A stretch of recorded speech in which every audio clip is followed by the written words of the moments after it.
Greetings, my excellent friends. It is a Saturday, which means it's time for some Ace Attorney. I am here a lot later than I wanted to be, but we started something new today. It took longer than expected, or longer than the previous thing that I do before Saturdays. As I posted in my Go Live notification, I am not streaming tomorrow. Next week, we'll reintroduce Sundays with either more Ace Attorney if I want to have one game on the weekends, or we'll put something new in there. I'm leaving it until later to fully decide in case I want to be indecisive, but either way, if we do double up on Ace Attorney, that just means that once that's finished, we'll start something new that happens on both days. But yeah, 14, my sub is lapsing. It will be lapsed until either Dawn Trail hits, or if there's an update that I really want to play, possibly eyeing April for this 16 crossover, but I don't know if I care enough. I'll see how I feel in 2 months. But certainly for February and March at least, I am gonna step away from it and recharge. Let's flashbang everybody with a bright white screen.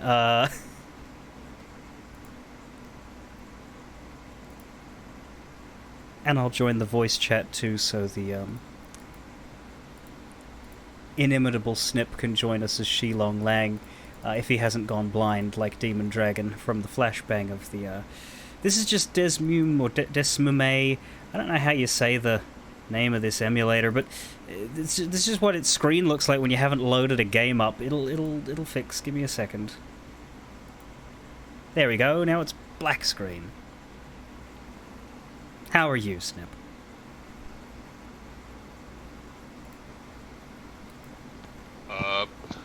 A little tired. I need my mic, apparently.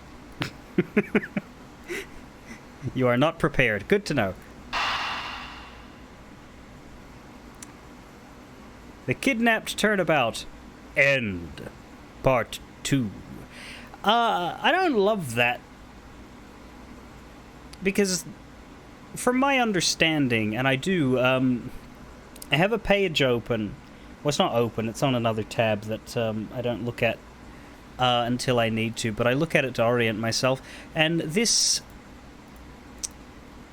case has 5 chapters if you consider the to-be-continued screens as chapter breaks. It's a lot easier in the regular series to tell because it goes from investigation to trial. But in this game, it's all just a mess. So, yeah, there's 4 to be continued. So, to my knowledge, that would probably be start part 1, start part 2, middle, end part 1, and end part 2.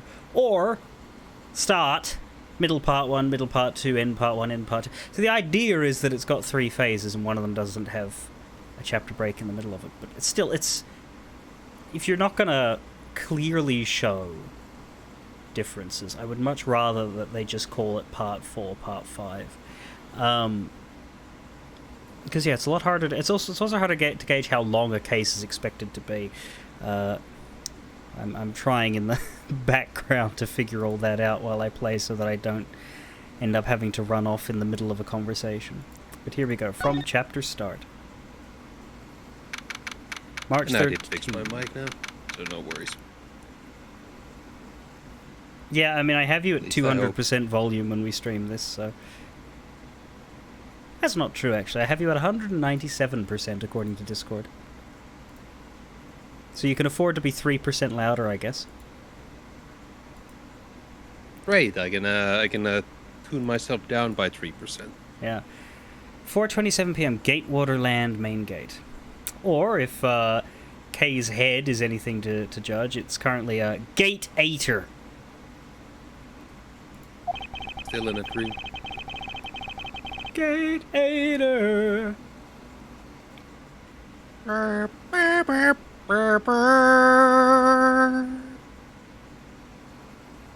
Thank you, Lang. If I can't get permission to investigate the crime scene, then the truth will be lost. Right, so where are we? We're at the fact that we're pretty sure Lance Amano, the very kidnapping victim himself, is the one who did it. We've gotten him to admit that the whole kidnapping thing was a ploy performed against his father in order to get money out of him, with the help of girlfriend Lauren Palps, currently observed bawling her eyes out, and family butler Oliver Deacon, whose real name is Colin Deveray. Only Deacon died, and Lance seems to be trying to frame his own girlfriend for that to get out of shit, but it was very probably him. And what we figured out is that the haunted house is most likely where the murder occurred. That's the one place we haven't properly been to. We were briefly in there at the beginning of the case, but we didn't get to investigate, because the crime hadn't happened yet. So now we want permission to go there. But Ernest, Lance's dad, the Mark, as far as the kidnapping is concerned, now that his son's on the rap for murder, has sort of turned around and become unhelpful. Because while his son may be a little shit, he doesn't want him to go to prison. So Ernest, being giga-rich, bought the haunted house out from the theme park. Just as literally wholesale bought it for the sole purpose, using the ransom money, by the way, for the sole purpose of preventing us from going inside. Because now that he's the owner, he gets to choose who's allowed to enter the premises. So I don't know how we're going to beat that, but apparently we are. If I can't get permission to investigate the crime scene, then the truth will be lost. Hold it! Hold it, hold it, hold it! Okay. Mr. Edgeworth, what are you doing spacing out? Have you forgotten? There's only one thing you should do at a time like this. And what is that? When the people are in a bind, the hero of justice appears to save the day. Look, you just leave it to me. For I am Kay Faraday, the second of the great Yatagarasu. But I thought you were a thief, not a hero. The Yatagarasu is noble and is always a thief of justice. That's... Of course. If we have enough information, I can recreate the inside of the haunted house with this. Plus, if we then factor in everyone's testimony... You can recreate exactly what happened when I dropped off the ransom money. Oh, right, yeah, sure, we're gonna use holodeck bullshit to pretend our way into the haunted house. We may be able to figure out some new information through this. It's worth a try. Is this admissible in court, though? Agent Lang. So you want to use your little toy. Be my guest. Okay, hang on. You're all about to witness the true power of a real modern-day Robin Hood. Detective Gumshoe.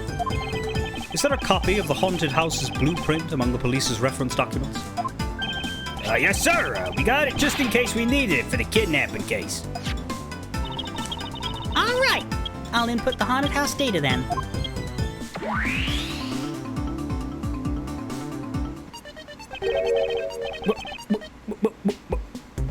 What is this? Where are we? It's like we're inside the haunted house. Even if we can't inspect the real location itself, the path to the truth slumbers here. If I can successfully navigate my way using logic, I'll ultimately arrive at the truth. Now then, I believe I'm ready to investigate the crime scene. That's true, if the Magatama is admissible in court. Okay, what should I recreate first? You haven't figured it out yet? Maybe I have and maybe I haven't, but I'm gonna make you do all the hard work. Very well. I'd like to inspect the moment in which I was ambushed by my abductor. The two of them were definitely in this place at that time. If I can verify that, it may provide me with a new lead. I had just come out into the hallway after leaving the money inside the dining room. At that time, I saw a badger slumped over on the floor at the end of the hall. Huh? What was a badger doing all the way down there? I also thought it strange, however, I thought that maybe it was simply a mannequin that was set there for atmosphere. Do you know which badger it was? No, it was too dark to tell. All I saw was its silhouette. In that case, I'll just program a badger silhouette in for now. It was the proto-badger, but we only know that because we saw the cutscene. Okay, programming complete.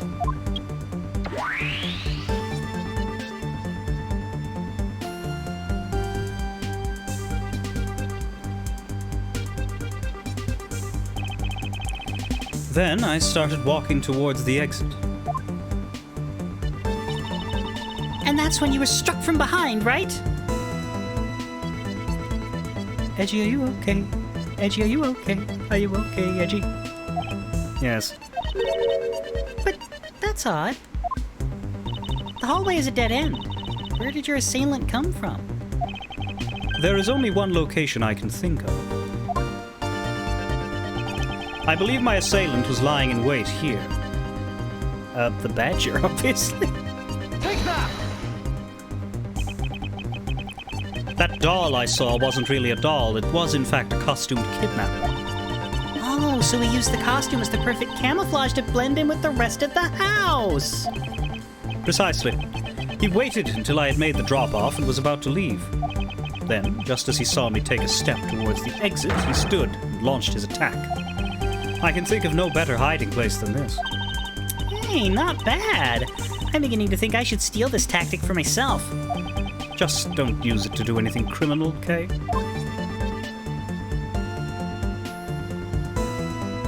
Jesus, that's a weird-looking silhouette. See, it's fine now, because you see all three of the little heads, but like, when it was facing, like, when it was walking and you only saw the one in the middle. Well, Lance? What? What are you asking me for? As one of the kidnappers, I figured I should give you the chance to confess first. I was one of the kidnappers, but I don't know anything. I did come up to the haunted house, but I never set foot inside. I left Oliver in charge of picking up the ransom money. He didn't set foot inside. Is he telling the truth, or is this another lie? All right, then you're claiming that it was Mr. Deacon who assaulted me. Yes, I'm sure it was him. Blame all your crimes on a dead guy, huh? Okay, inputting the new info now. Mr. Deacon was the Bad Badger, right? Since the Bad Badger has a gun attached to its right hand, I'll have to change it so the weapon is in its left hand.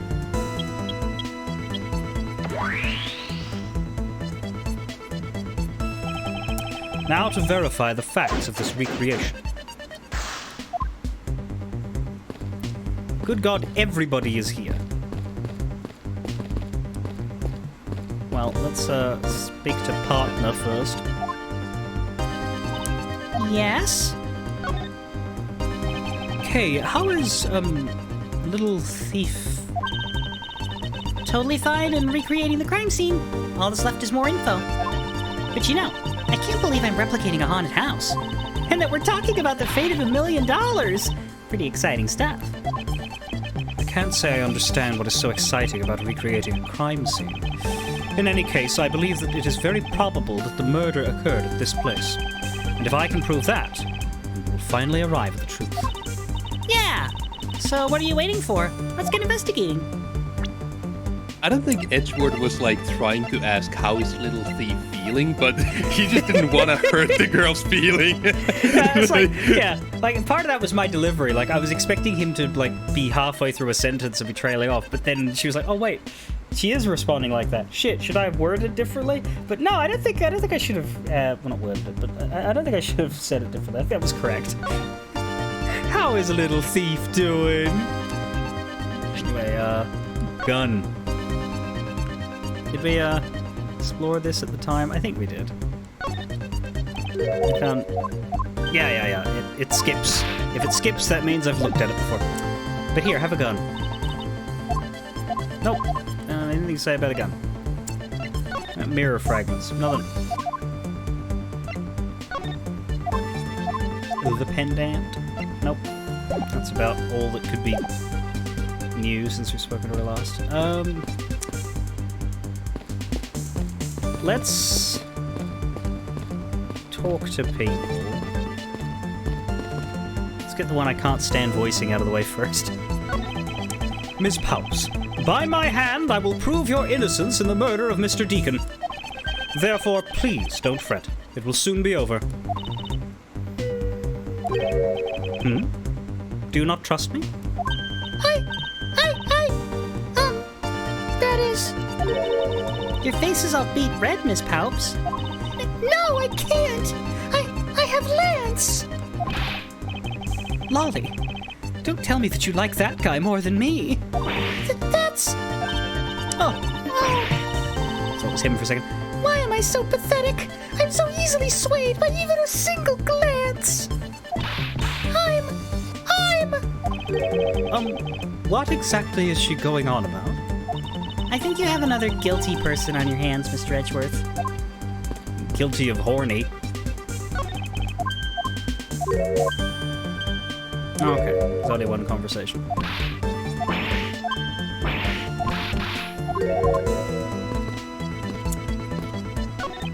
Miles, my boy, what is the meaning of all this? Do you plan to pay me back for all I've done for you with the conviction of my son? I have not forgotten my debt to you. However, your son's crimes are a separate matter. Further, I can't ignore the truth when it's right before me. You will regret this, I promise you that. No matter the outcome, I never regret the choices I make. Right?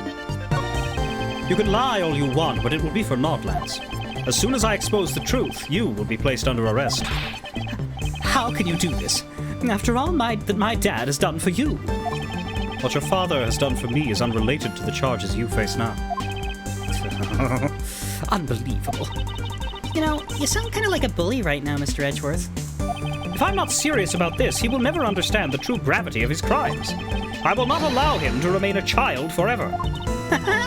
Now you sound like a dad. Let me see if either of these have different things to say. No, they don't. How about you? No, you don't. Save state loading is faster than going through it twice, even on skip. Sheena, are you going to say words, or is this just going to be looped into Lang? So, have you noticed anything worthwhile? I have no obligation to talk with you. Well, I'm fine with just Little Thief in solving this case. That toy. It's very well made. That's because it's the heart of the noble thief, Yatagarasu. Okay, that may not be something you want to advertise to everyone. So, Sheena, what exactly is the source of this extra-dimensional-like space? I believe this is nothing more than a projection from that girl's toy. So it's just an illusion. Ooh, ooh, ooh, ooh, ah. Right?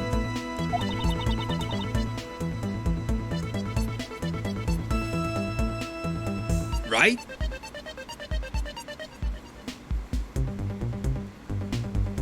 Ooh, ooh, ooh, ooh, ah. Yes. Hey, don't treat this like some sort of silly light show. Yeah, I'm really curious about where that toy came from. As we said before, the last time we had something like this in an investigation game, it cost us an eye. Thanks for letting us use, Little Thief. Lang Zi says, the fuck you need my permission for? If I had said no, you would have just gone out on some back street and used it anyway. I mean, reject not those who seek the truth. So keep in mind that I'm not doing it for you. I'm doing it for the truth. Lang Zi in the Book of Street Logic. Don't worry, I understand. We may have different methods, but our wish is the same. I can't believe what I'm seeing, sir. The space that I'm standing in. It's like out of some crazy dream. Except that this isn't a dream. This is something Kay's gadget. No, wait, this is exactly like a dream, sir. I've never been so impressed. It's a miracle. Someone sure is easily impressed. I don't know, Miles. This is pretty fucking nuts. I'm so glad you like it. Oh, so this is a product of your gadget? Now I wish I had one too. Well, once this is over, I'll let you play with it for a bit if you want. You do that for me, pal? Thanks. All right, let's wrap this case up already. It's times like these that I wonder if they understand the seriousness of the situation. They don't. Okay, now let's talk to myself. It's a replica of myself. You were totally oblivious to what was behind you, huh? Yes, I suppose I am also to blame for what happened to me. It was incredibly dark, which was all the more reason I should have been more alert. I vow to never be caught by surprise again.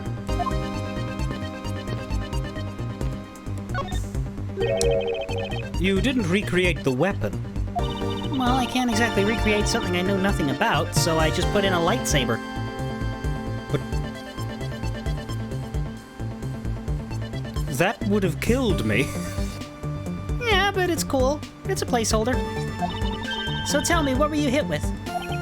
The attack came from behind, so I have no idea. But I doubt it was someone's bare hands. Okay, then where were you hit? I was hit on the right side of my head, just above my temple. There was a bit of blood, but it wasn't anything serious. Wait, hang on, has he been doing this whole case while mildly concussed? Like, if you get hit hard enough to lose consciousness, you're not well.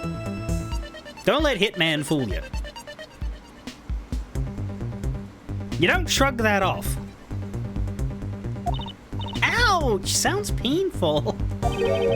Why are you smirking like that when you say it? It's just your imagination. Now, let's see. I wonder if there's anything in the hallway that could have been used as a weapon. I'm looking for something the culprit could have used to hit you with. Lang Zi says, that's not a lightsaber. That's just Japanese censorship. I think it's going to be the broken prop sword, because you can sort of see that in the... It's dark now, but you can sort of see it in the field. Might explain how it...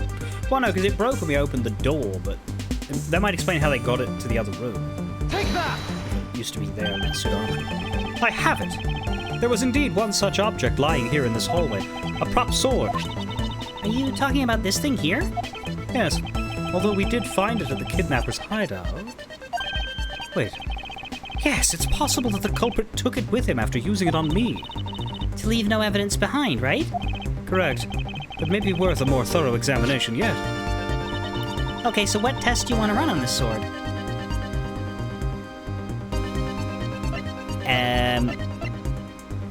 Well, we could test it for my blood, or we could test it for fingerprints.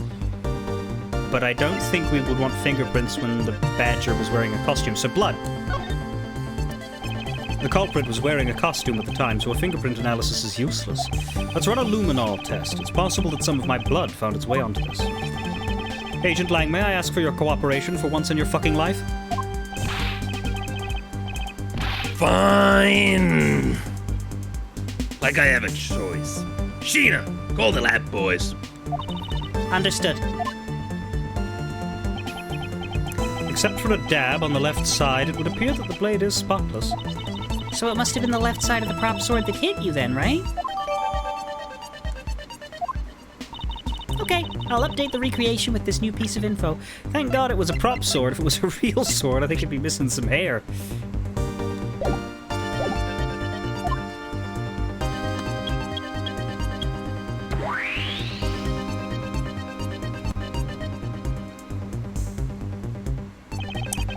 I won't rest until I've inspected every suspicious-looking nook and cranny, including but not limited to my face. It's me. I have to say, it's rather embarrassing to see myself like this. Oh, so what were you thinking about at the time? I don't recall, but I would guess I was thinking about the kidnapping. Really? Because I don't think so at all. Your face practically screams, I'm about to be conked over the head! If I had known that at the time, do you think I would have let myself be hit? Ah yes, Dodge Master Edgeworth.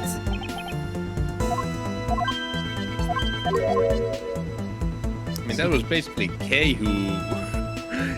Kay's the one who actually put you into this phase. Like, this is still an illusion. It's not based on facts. It's just based on what Kay put in. Yeah. You know, the Bad Badger is pretty bad looking when you can see him up close. I don't know. Like with the he's got a Homer Simpson chin. Like with a circle around his mouth.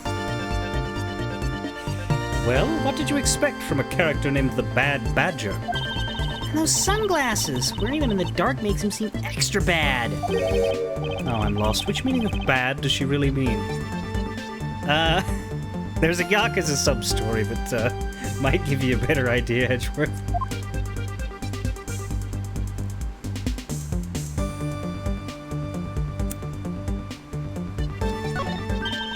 And in the next instant, this badger will swing his left arm complete with weapon in hand. Yes, to club me with the left side of the prop sword. Shall I recreate the moment of impact? I want to see the pained expression on your face. It's just fine the way it is. Wait, maybe not. Is it just my imagination or is something not quite right? Well, no, it's quite left.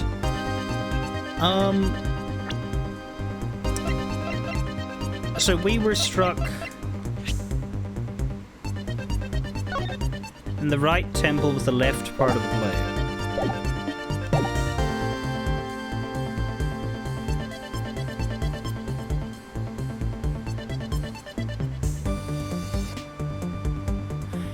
I think what we're supposed to be trying to figure out is that he had to have hit with his right hand, because, like, it's not the Bad Badger, it wasn't Deacon. It had to come this way.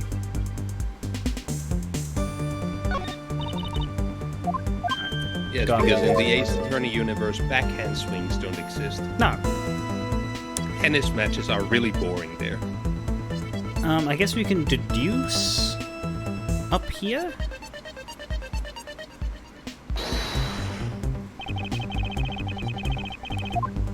We could use the evidence of where the blood is, I think.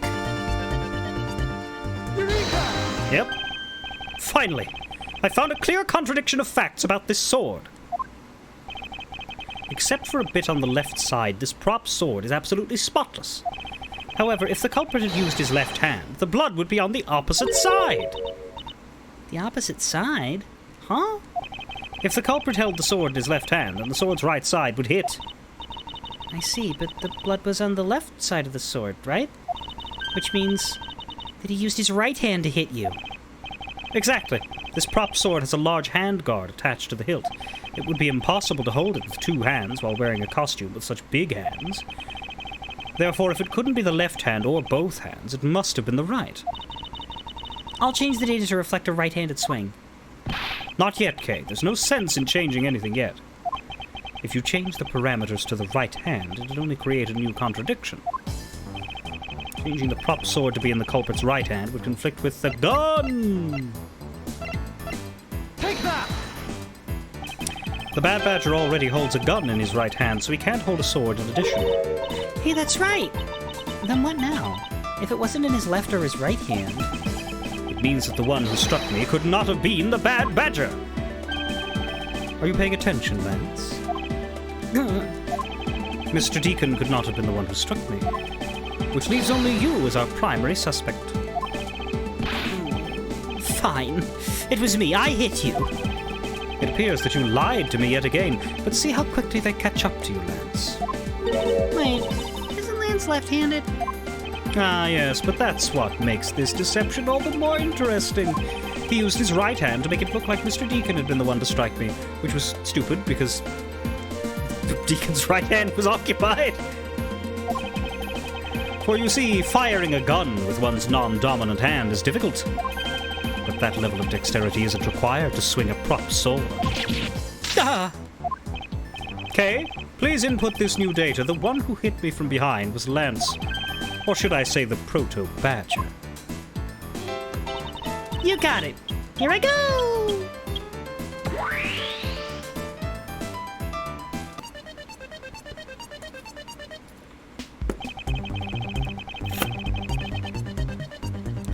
Now we have a faithful recreation of the situation around the attack on me. All right. All we have to do is examine this new recreation and...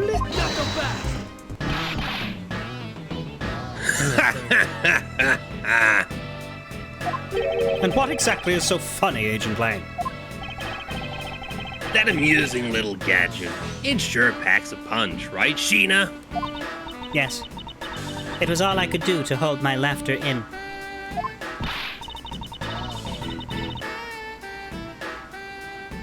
Hey, don't make fun of little thief, you mean old werewolf. He and Mr. Edgeworth bring out the best in each other. You've had your little fun, but now it's my turn. I've sat quietly by, listening, but the crude conclusions you two keep spewing don't whet this wolf's appetite. There's no guarantee that your toy will always show the real situation at any given time. All it displays is whatever information you put in there, right? Well, when you put it that way... Your suppositions Yes. are wrong. It's not your fault, so I'm going to let you in on this. Your There's a trick to this suppositories are haunted- wrong. Shove it up your ass! There is a trick to this haunted house. And what may that be exactly? A trick beyond what your tiny imaginations can produce.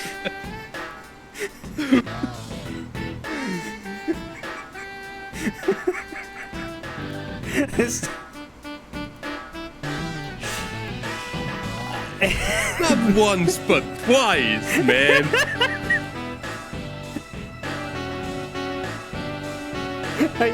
Are you okay? Do you feel Sheena! you feel personally attacked? Sheena's my imagination. Here you are. Now then, what you missed, girlie? It's written right here in this pamphlet. The 7 Wonders of the Haunted House. The Disappearing Badger? What is this? I'd say that someone around here is fond of theatrics. As you can see, they set a doll down at the end of this hallway for that purpose. Basically, the blue badger you saw was just a stupid doll.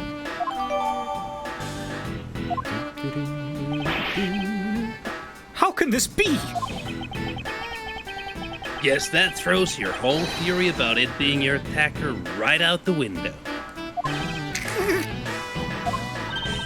That can't be right. Maybe the culprit hid the doll somewhere. And then he laid down and pretended to be it instead.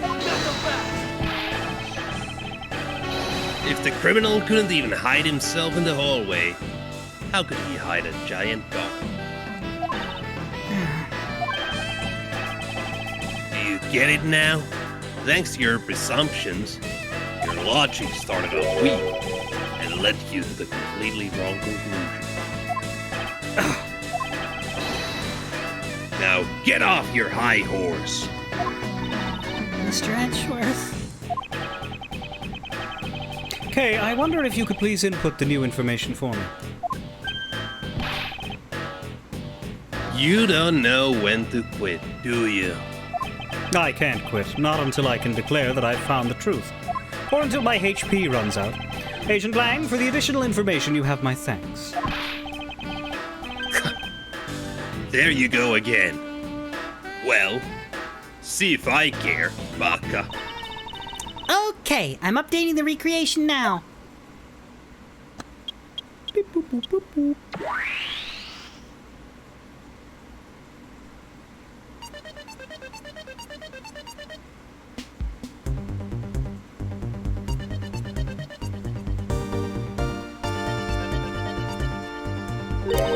That looks really weird. Look at how it changes from the blue badger into the proto badger all of a sudden. If the slumped over badger was just a doll, where was my attacker hiding? Well, that's what we're gonna find out, right? So come on, Mr. Edgeworth, let's go. Yes, let's. This recreation can't be right, which means there must be a contradiction somewhere. Alright, step 1. Do any of these guys have new things to say? You don't. You don't. You don't. You don't. You might. You don't.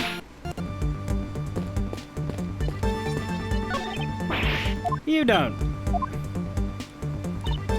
Hooray for save states. Probably wouldn't have checked all of them if I didn't have access to that. So what do we have over here? We have a mirror. We have the walking badger. We have the suit of armor down here. Is that examinable?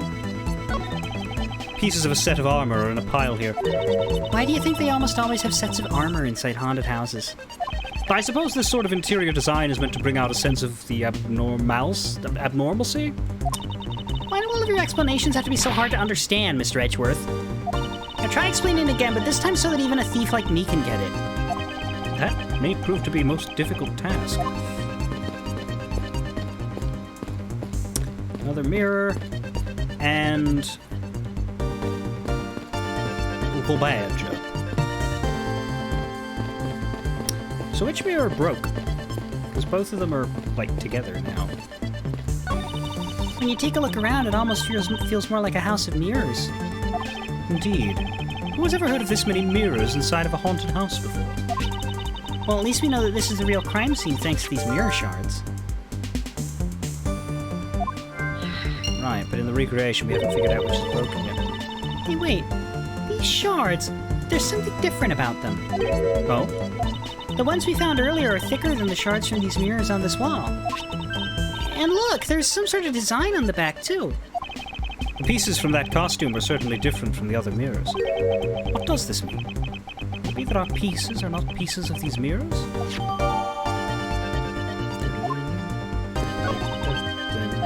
Hey, how do you know this? Did the blueprints say this shit? Don't question the little thief!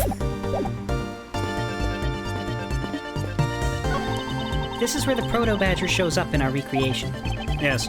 Now the question is, where did he come from? Where did he go? Yeah, but there's no place to hide in our current model. Must be an inconsistency somewhere.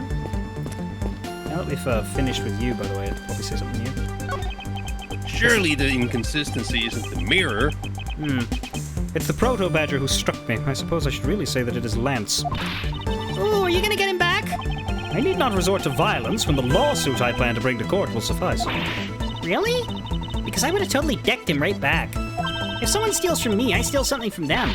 If I get hit, I hit them back. If I get paid, I return the money. That's the secret to how a great thief works. Her third statement doesn't seem to be of much benefit to her survival. Look, why get the fleeting satisfaction of punching someone in the face when you could instead get hundreds and or maybe thousands of dollars in in a lawsuit instead?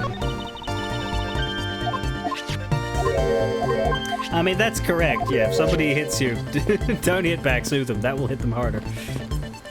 I won't rest until I've inspected every suspicious-looking nook and cranny. How many suspicious-looking nooks or crannies here? Just the badger itself. This blue badger is just a doll for use in this haunted house. I bet the one who killed this blue badger was the bad badger, right? According to the Blue Badger Bible, it says that they are each other's worst enemy. All because one's an ally of justice and the other is a vile criminal with a gun. Perhaps they were just destined to battle each other. Much like the Steel Samurai and the Evil Magistrate. But... One brings the justice and the other has a gun. The mortal enemies. But can your justice beat gun?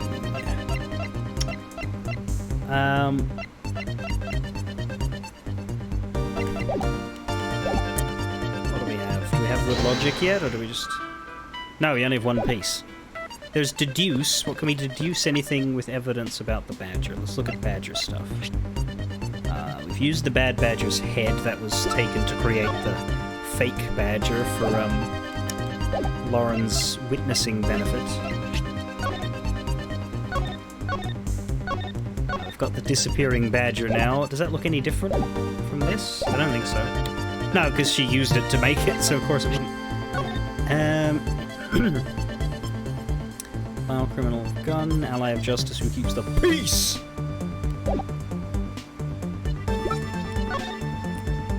Badger photo rally.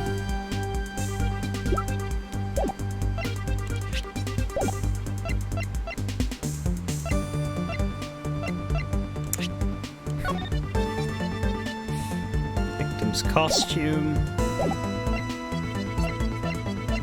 Bad Badger Soiled Edition, basically. Is there anything... I don't know.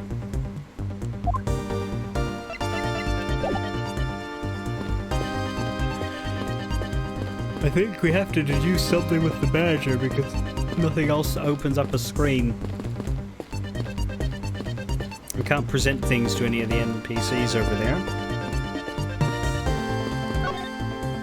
Who you calling an NPC?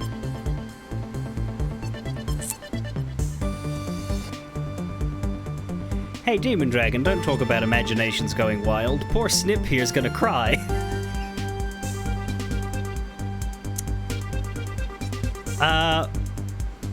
What's weird about this Badger? I don't know.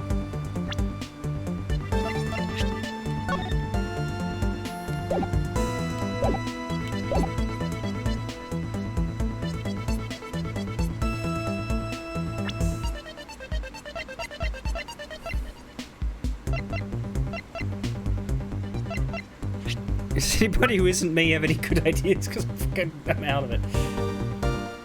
Can you open the Badger Bible again? Yeah, alright.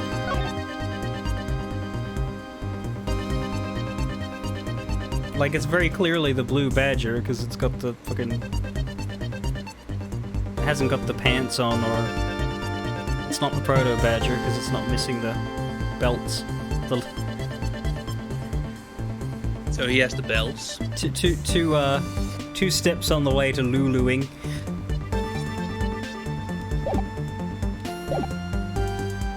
Now, hang on, are they backwards? Yes. Is that enough? I don't know if we're supposed to notice anything else, but let me try backwards belts. Is this spot somehow connected to any of the evidence I hold? Eureka! Well, he eureka'd. Hold on a second here, there is something wrong with this blue Badger. Huh? Like what? The way the belt is on him is opposite of how it should be. Did you make a mistake? That can't be. I inputted the image data exactly as it is in the pamphlet. So then why is the blue Badger dressed up in reverse? The blue Badger in the pamphlet is wearing his belt in the reverse direction. That gives us another piece of logic, but the only thing we have with it... Oh, whoops. Oh, no, that's correct. All we have it is mirror shards. The place is full of mirrors. Mirrors do reverse things, so I guess we're supposed to put these together. Why would they take the picture through a mirror? Kay, do you remember what you said earlier? What I said earlier about what? I say a lot of things. I'm the sidekick. I talk almost as much as you, dude. About how this building might as well have been a house of mirrors. A house of mirrors? Oh, that would explain the reversed or mirror image, yeah. Yes, this blue Badger might be nothing more than the reflected image of a real one. Then was the blue Badger you saw just a reflection? When I looked down this hall, I thought it was perfectly straight. However, if there was a mirror... Oh, then it would actually form an L shape, right? Precisely. Much like your forehead. I was deceived. The hallway was almost pitch black, and there was a beam that obstructed my view of the other hallway. Wait, but why build this place like that? It sounds pretty pointless to me. Okay, this house is just another attraction at an amusement park. They created a mirror wall for a very specific purpose, one I can point out to you. This was the reason they built a mirror wall. You mean they didn't include this part in the fucking blueprints? I mean, we didn't get blueprints, we got a photo. No. Gumshoe had the blueprints. That's how we recreated this. Oh. Well, I guess they were bad blueprints. They were lie prints. The reason they built the mirror wall, I think it's gonna be the disappearing badger. Like, if this is connected to this evidence now, the idea is so that the badger can disappear, but it could also be mirrors. We have shards. We don't have the mirror itself as evidence. So let's present this. Take that! As it's written in the pamphlet, the main draw of this attraction is the mystery of the disappearing badger. You mean they built the mirror for that trick alone? But you said you saw the badger, so it was definitely still there. That was true at the time. However, doing this allows someone to make the blue badger disappear in a flash. Move the wall, well, move the mirror, move the badger. Yeah, well, that will making something disappear by moving it. Yeah, that works. Or make it dark. Yeah, I guess move the mirror is like how you play with perceptions. To remove a reflected image, simply move the mirror. See, look, I'll show you the incredible case of the disappearing microphone.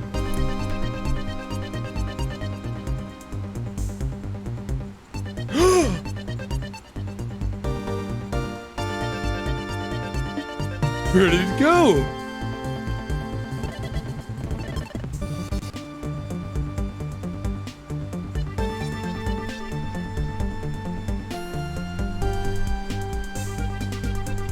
Hi, it's back.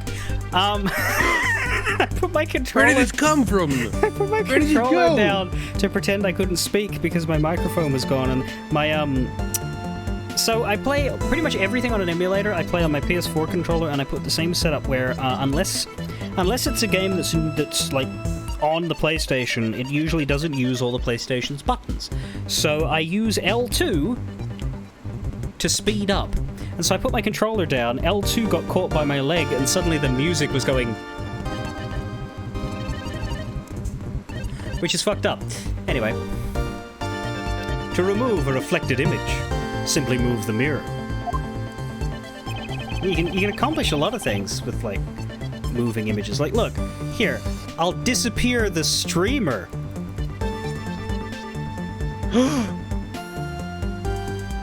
I'll disappear the game!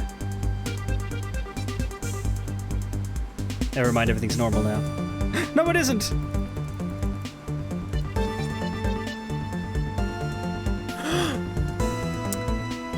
First, the mirror was constructed so that it could be moved. Then, beyond where the mirror was, an empty hallway had to be created. Oh, so when they wanted people to see the blue badger, they'd open the mirror? And when they wanted to hide it, they simply had to close it again. This explains why the other side of these fragments have a design on them. Oh, and if the pattern is the same as the other walls in this hallway... Then when the mirror is closed, it would blend in with the rest of the walls. This is the mirror trick that the haunted house employs. And this also proves the existence of a hiding place for the culprit. Huh? How so? Think about it, Kay. There was a place that was outside my field of vision. The culprit kept out of sight by hiding here. On my head. No. In the bloody hidden bit. Take that! It's really convenient that they decided to use, non-symmetrical designs for the badgers. There was a very large blind spot, one I could not see beyond, and it was here. Yeah, like, if it was the proto-badger, we wouldn't know shit, would we? Bad badger, you could figure out from the gun. Pink badger, you could figure out from the sash. Proto-badger, yeah. Nope. There was a very large blind spot, one I could not see beyond, and it was here. If my assailant hid on the other side of the movable mirror...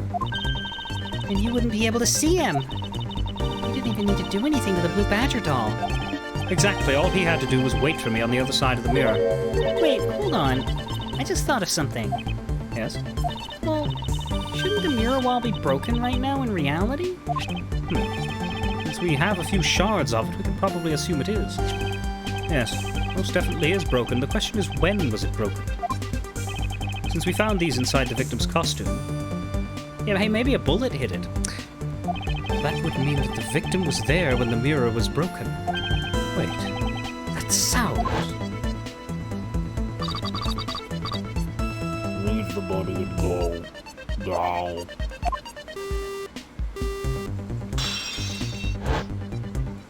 That sound I heard was most definitely the sound of a mirror breaking. Kay, I'd like you to input some new information. Ah, don't scare me like that! Sorry, but I need you to recreate something for me. Sure, whatever you need. What do you need anyway? If you could first recreate this hallway just before I entered the dining room. You got it! So what exactly do I put into this thing? How is it different? Now this, I believe this, is how it was right before I entered the dining room. Although at the time, I thought it was but a single straight hallway. Then I went inside. It was around then that I heard the sound of a mirror shattering. You heard what? Then... Yes, I believe it was then that the mirror was broken. Okay, so then when you stepped outside into the hallway again... The mirror wall should no longer exist. Okay, please recreate that. Got it! Again, blueprints?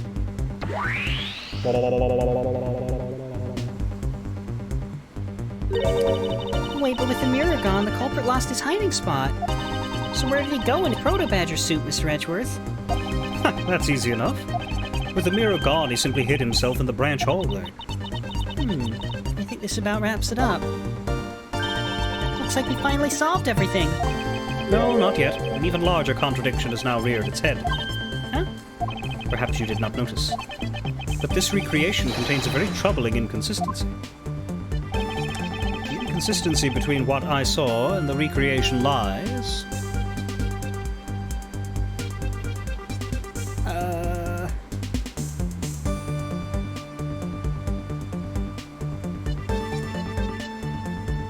Well, if the mirror broke when you came out and you still saw a slumped-over badger, which is presumably the dead deacon now, he walks in, kidnappers are hidden behind the mirror, and he sees the fake badger set up through the mirror. He goes into the dining room, the mirror breaks, he comes out. Lance is hiding here, the fake badger's here as it always has been, and now in this newly revealed area, the dead man is coincidentally slumped up in the same spot as this badger. Take that! Okay, take a good look at the end of the hall. Oh! Well, there's no blue badger there. Exactly. The blue badger that I saw in reality is not here. This is the final point on the long chain of logic, the last remaining contradiction. Ba-da-da-da. That sounds like it's coming out of the back of my head, or Lang's crotch. So let me get this straight. When you came out of the dining room, you saw Badger, right? And that is precisely where the final contradiction lies. Something that shouldn't exist was there before me. Who or what do you suppose it was? I believe this is the real identity of our mystery badger. I can't present Deacon? Can I present his body?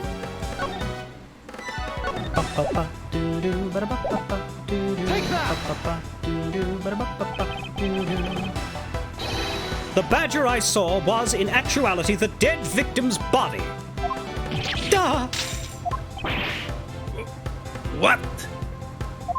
Agent Lang, the entirety of my complete logic is my final decisive piece of evidence. The murder happened in the hallway of the haunted house at the time of the drop-off. And you can consider the moment I heard the mirror breaking to be the real time of death for Mr. Deacon. No! I know I said I was for the truth, but I was supposed to find the truth. I don't like it when you're right! Maybe it was due to their fighting, or perhaps it was the life-shattering bullet. But no matter what the cause was, the hallway mirror wall was broken. Knuckle back! Ha! So you were in the house at the time, right? Are you telling me that you missed the sound of gunshot? I'm a severely A gunshot? traumatized man. Gunshots have just been whited out in my head. There were a variety of sound effects playing at the time, all for theatrics, I assume.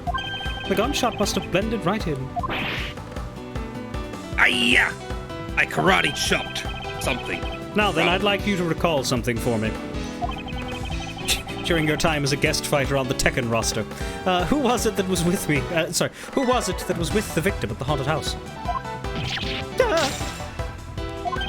Who was the one who had the opportunity to rob the victim of his gun and use it on him? It was you! Lance Amano! Well, that's an awkward time for you to break those. I'm sorry!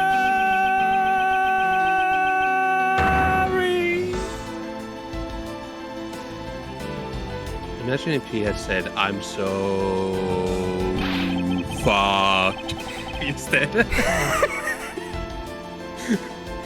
It's not like I had a choice. Oliver turned on me all of a sudden. He snapped and turned violent right after I hung up with you. He shot me to the ground and straddled me. Oh boy. I fought back as hard as I could, grabbed his gun. I shot him. The bullet must have went through his body and shattered the mirror. If I hadn't taken his gun and shot him first, I would have been the one you found. He's a hardened criminal. He escaped from jail. See, that's justified self-defense. My boy was only trying to protect himself. That remains to be seen, and will have to be resolved in court. Not my fucking problem. Wait, I'm a prosecutor, hang on. Agent Lang, I leave the rest to you. As if you were the one in charge around here. Making my way, boys. I mean, arrest these two and get them out of my sight. Wait, I had nothing to do with the murder. The only person you should be arresting is Lance. I mean, don't arrest him either. He's my son. Dad! Sorry, but you're not slipping away that easily, Mr. Ernest Amano. As I am a witness in this tampered. case, it is Payne's problem now. Yay! Go on. You tampered with the evidence so that you could cover for your son. What a great dad you are, willing to risk it all. Truly touching. By the way, do you know why I'm really here? And how could I possibly know the answer to such an asinine question? You ruined me. I came all this way from across the sea. Just to see you, you know? You came to see me? What's that supposed to mean? I have a few things to ask you, Mr. Amano, about a case from 10 years ago. A case from 10 years ago. Oh, what's the name that you use here for that case? Sheena! I am not the case's name. It's known as the KG-8 incident. The KG-8 incident? Oh, so you remember it. Good. Then I don't have to go on a long-ass monologue for this chapter. Then you'll recall that the trigger in that case was the Amano Group scandal. Specifically, the charge of an internal smuggling ring. Smuggling. There's that word again. What, you got some sort of a personal vendetta against that? At the time, the person that was arrested as the ringleader was Mr. Amano's very own secretary, Mr. Colin Deveray. Well, you're not going to be interviewing him. Oh, Father! Even though you pushed the crime onto your then secretary, Mr. Deveray, I always suspected that you were involved with the smuggling ring, Mr. Amano. Mr. Deveray was arrested. Oh. I keep thinking of it as Mr. Awano, like the purple suit wearing guy from Zero. Mr. Deveray was arrested in place of you. Which is why, when he broke out, you hid him from the police, right? You hit him in exchange for his silence on your little dirty secret. That's not the right order of adjectives, but I'm from not China, so that's okay. No.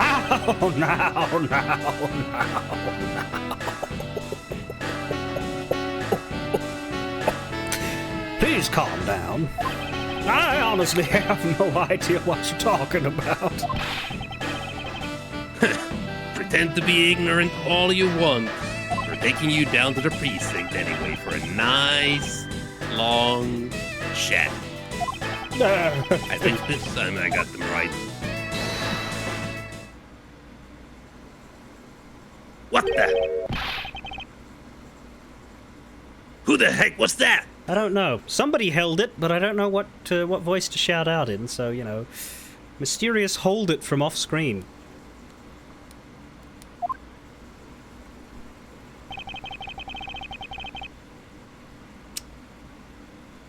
Huh. Well, we are in the past, aren't we? I'll take him down to the precinct if you don't mind. And who the heck are you? I'm Jacques Sportsman, and I'm the prosecutor in charge of this case. Oh, Jacques! Thank goodness you're here. Don't jerk me around. This is an Interpol case, so keep your paws off of my suspect. Sorry, but I can't comply. I've got the backing of the prosecutor's office. See, in this country, we prosecutors work with the police to bring cases to court. So if you could please cooperate with me here, that'd be great. Now, how about a handshake to seal the deal? Sorry, but I hate prosecutor. The whole lot of you. Guys, arrest the 2 suspects. Sir! Oh, I almost forgot. Prosecutor Miles Edgeworth, is it? I'd like to thank you. Thank me? Yeah, we're working so hard to fulfill my goal and letting me just slack off. Hey, is that any way to thank someone? What the heck is that supposed to mean? You were so relentless with Lance that you forced Ernest to tamper with the evidence. Thanks to that, I finally had a legitimate reason to arrest him. So, how does it feel to bite the hand that feeds you? The hand that feeds me? I'm not sure I follow. It's no use pretending with me. You're the one, right? You're the corrupt prosecutor that's working for Mr. Romano and the smuggling ring, right? No, I would never do such a thing. What the heck? Our intel's never wrong. In your prosecutor's office, there's definitely someone working with the ring, and we definitely did not just meet another prosecutor. Ah, so Agent Lang suspected my relation to Mr. Amano. That must be the real reason behind his antagonistic attitude. And here I just thought he was an idiot. On top of that, your mentor was Manfred von Karma, right? Hit him right in the feels, huh? There were non-stop rumors flying around about forged evidence with that guy. You're not twisting the truth behind those closed courtroom doors, or two, are you? Not anymore. I mean, the courtroom is a place where the truth is revealed. Well, don't worry, it's not only you. A whole lot of you can't be trusted. A prosecutor who never lost in 40 years? Every defendant must be found guilty? Fueled by those ideas, is it any wonder that courts produce nothing but falsities and lies? It would seem that his disdain extends beyond just me. Prosecutors, courts, why is this man so angry with us all? Rest assured, the next time we meet, I won't be so forgiving. So, don't you forget it.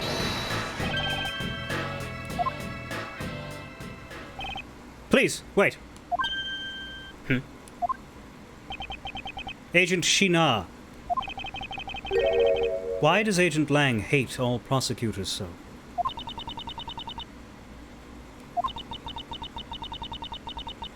Lang is the head of the long-honored House of Lang in Zhengfa. The heads of all police-related divisions in that country were of Lang blood. Were? What do you mean by that? Aren't they still? They were revered. But that was long ago. They don't hold that sort of sway anymore. And it was all because of the courts. How can that be? A prosecutor once withheld and tampered with the evidence one of the Lang detectives found. That evidence's purity was tarnished. It cost the Lang family its honor and trust. But not all prosecutors are like that.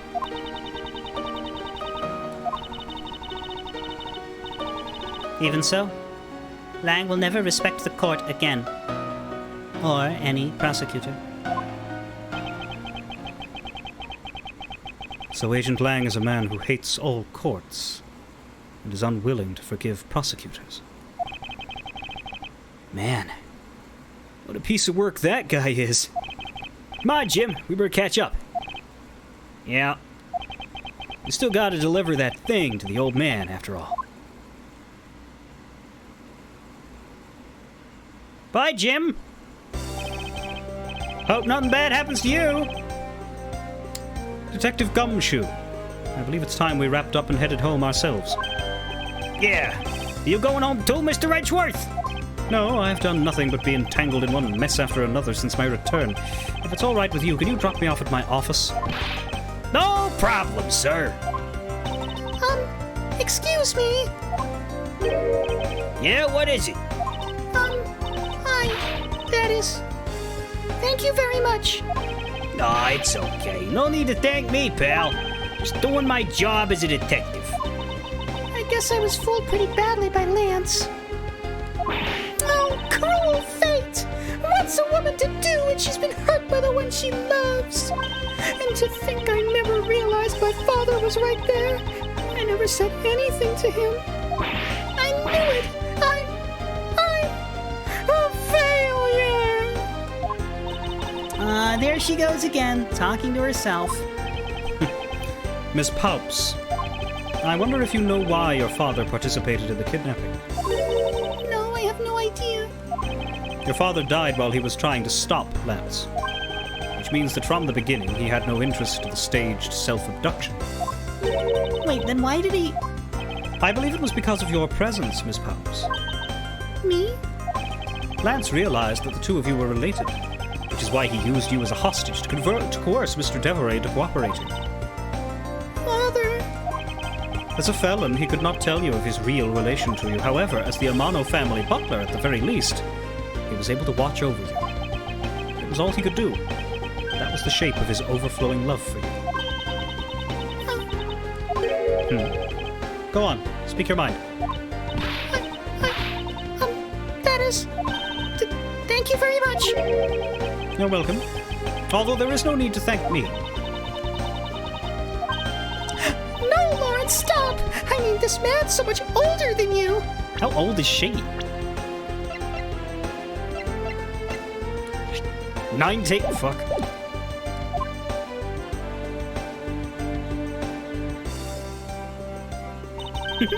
Looks like you've completely stolen her away, Mr. Edgeworth. Way to go, sir. Your technique is way beyond the level of a great thief. What are you going on about now? Wow, your deducing skills may be sound, but you have no street smarts. That's Mr. Edgeworth for you. Yeah, I mean, he still hasn't figured out who I am at all. Huh? If you haven't remembered in all this time, I guess I'm just gonna have to say it. This isn't the first time we've met, you know. What do you mean, pal? Mr. Edgeworth? How do you know this girl? Looks like you totally forgot me too, Gummy. Gummy?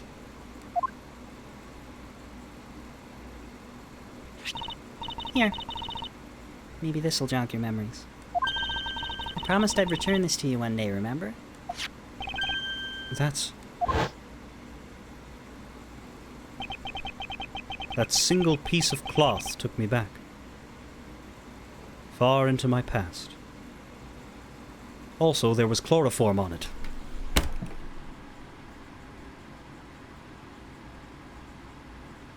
Look, you have to excuse him for not remembering. He got conked in the head pretty hard.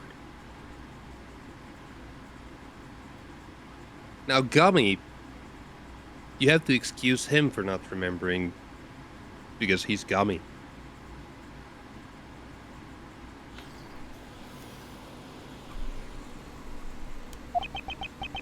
To that fateful day 7 years ago, when I first met the then child, Kay.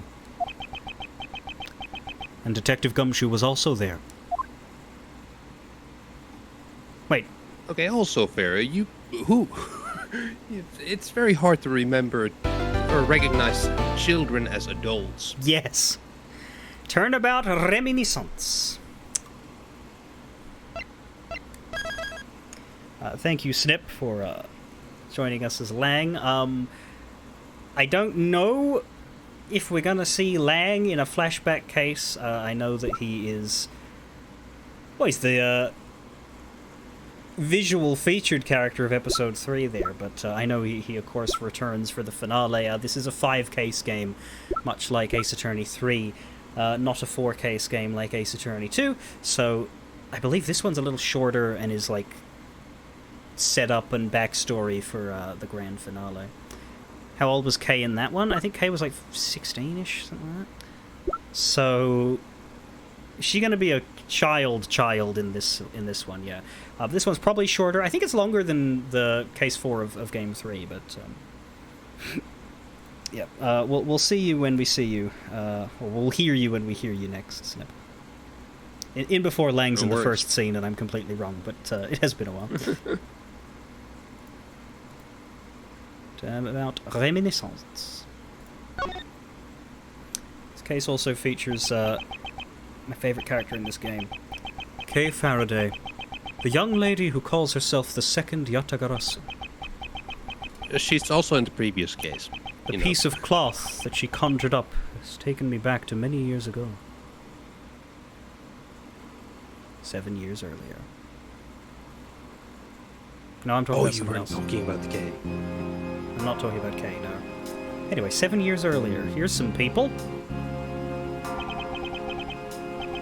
Yeah, that's right. I did it. I killed the guy. But it was the great thief Yatagarasu that told me to do it. Objection! I asked the lawyer, just what exactly are you trying to say? Don't you get it? I know the true identity of Yatagarasu. Defendant, rather, yes, defendant. The Yatagarasu is the man standing over there at the prosecutor's bench. Are you saying that I am the Yatagarasu? Don't you dare deny it. You told me to kill him when you snuck into the embassy. Are you claiming that Mr. Faraday is the Yatagarasu? Objection! Mr. Rell, I think we've heard just about enough out of you. Your Honor, please, listen to me. I'm telling the truth. You gotta believe me!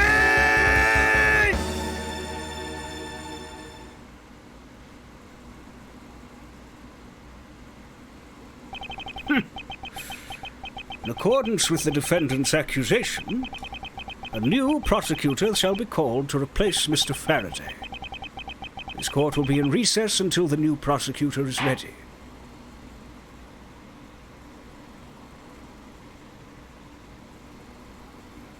What, did you think I was going to skip this game just because it doesn't take place in a courtroom? Fuck you, I'm the judge! I'm in every goddamned entry!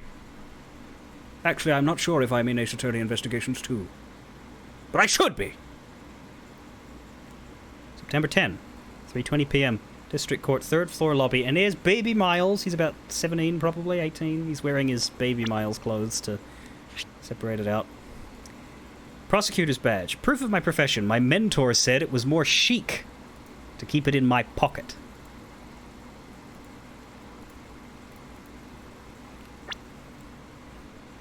Manfred von Karma.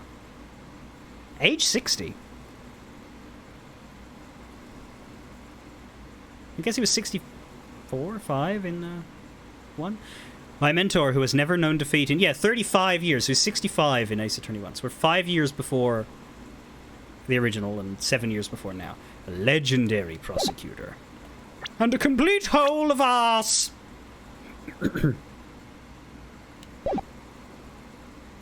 Third floor lobby of the district court.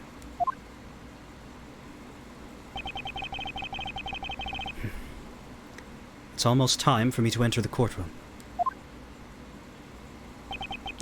And so it is that my first assignment as a prosecutor will be as a replacement for a prosecutor who has been accused by the defendant.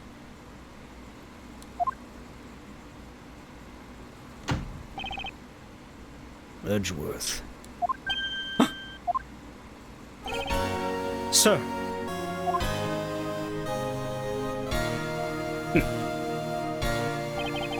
Have you read over all of the documents regarding this trial? Yes, sir. I've memorized everything there is to know. Very good. The paperwork for the prosecutor substitution is just about complete. Edgeworth, always bear in mind that as your mentor, I, Manfred von Karma, will accept nothing short of perfection. I understand, sir. To have the chance to stand in court at such an early stage in my career. I am honored and proud.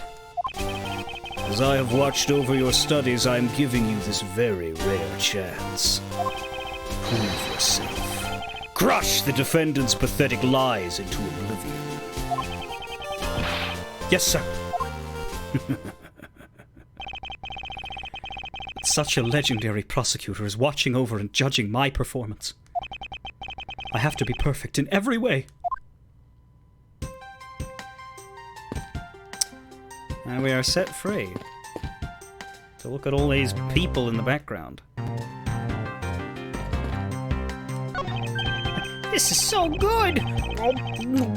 I could drink a whole gallon! I've never heard of water that tastes that good. It's drugs! Oh.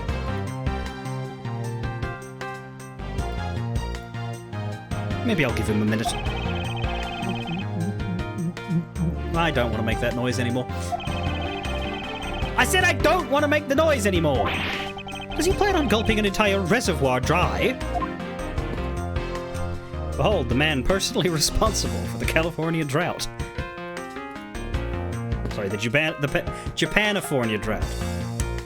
We got a busy building here, too. Third floor lobby, and we can see courtroom, lobby number 1, hallway.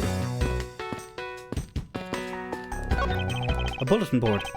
There are trial schedules posted on it. Trials scheduled for this week. There's only today's trial listed. This must be a mistake, or this country's judicial system is not working as it should. This should lead to the defendant lobbies. Edgeworth, where is your composure? If you wish to take a look at your enemy, do so in the courtroom, as you crush him. Indeed, thank you. You are a man of wisdom and experience, sir. A bookshelf, huh? Compendium of laws for beginners. I don't have the time to read this and second-guess myself now. The trial will resume shortly. Please wait a moment, sir. I was already well aware of that. Shortly or in a moment. Which one is it? Be specific!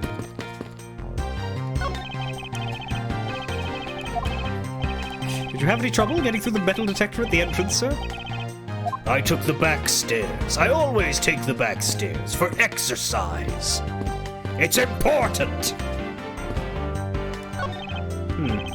A luxurious and beautiful leather sofa.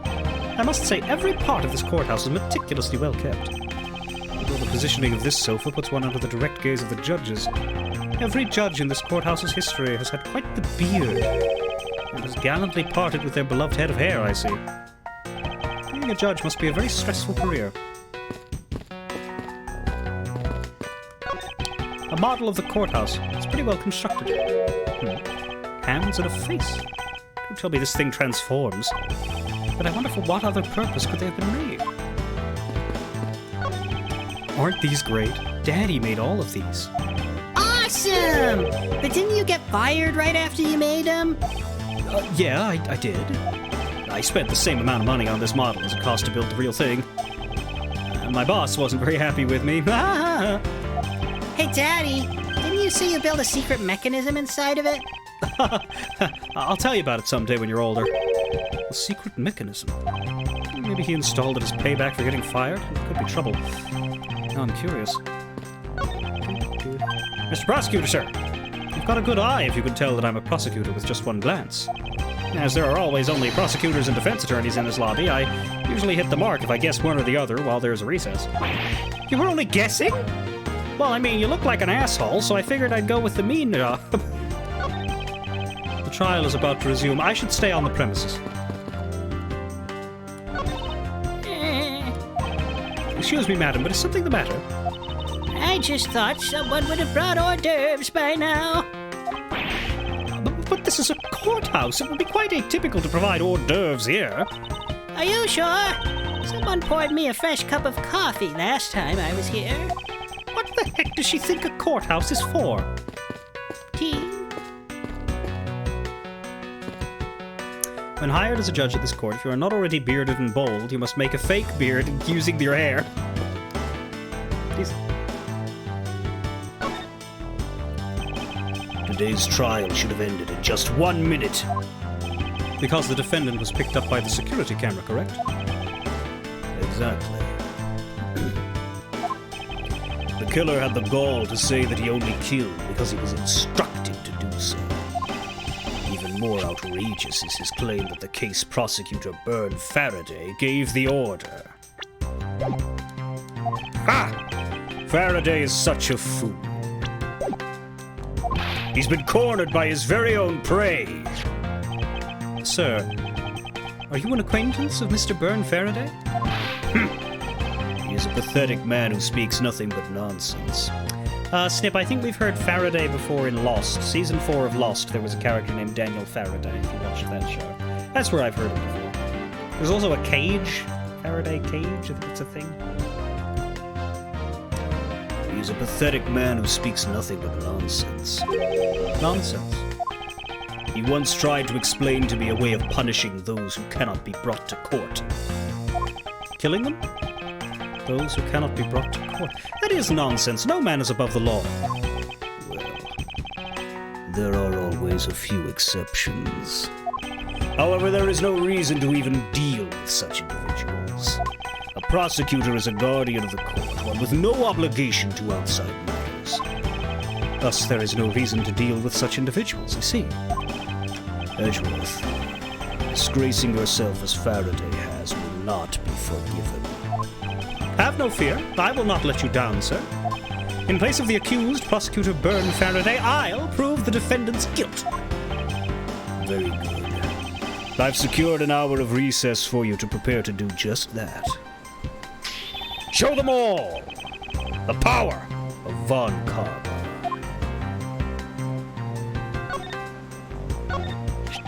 It is thanks to you that I have finally become a prosecutor, sir. It's amusing that you wanted to become a defense attorney and became my student. It is a strange path you have traveled.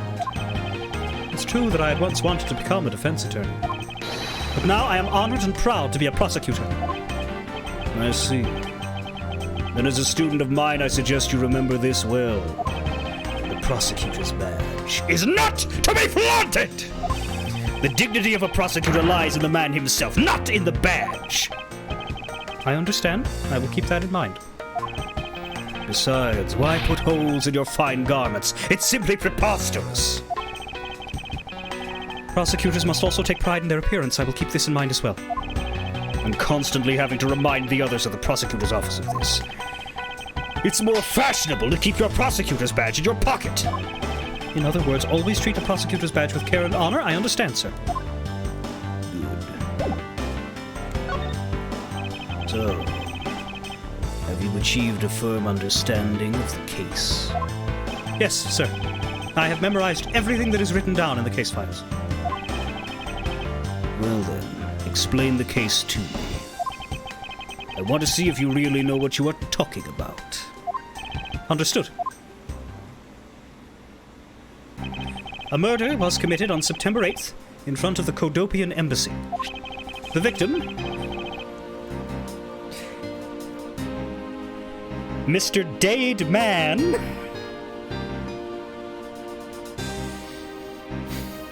one could say he was preparing his whole life for this,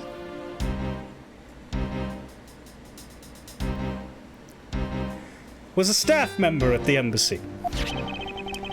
The defendant in this case, Mr. Mac Rell, was held for questioning the night of the incident as he was deemed suspicious. He was quickly placed under arrest.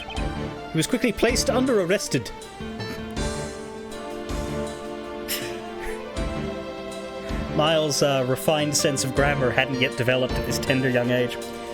He was placed under arrested for possession of the murder weapon, a gun. Furthermore, at the time of the murder, the great thief Yatagarasu had successfully infiltrated the Kodopian embassy as well. Daily Express Special Edition Yatagarasu haunts embassy. The noble Yatagarasu, vigilante of the business world, reappears.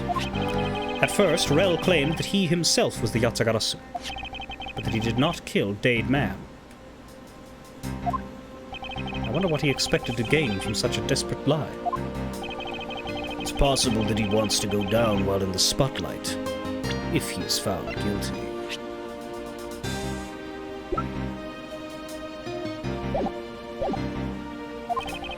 There truly is no limit to people's inanity. But I digress. Continue, Edgeworth. Yes, sir. During the trial, the prosecution presented the security footage that captured the murder. The footage clearly showed Mr. Rell as the murderer. The act of Mr. Rell firing the gun could be clearly seen from the visitors' gallery. Upon seeing that, the defendant retracted his statement and admitted to the murder. I did it because I was told to, by the real Yatagarasu, Byrne Faraday.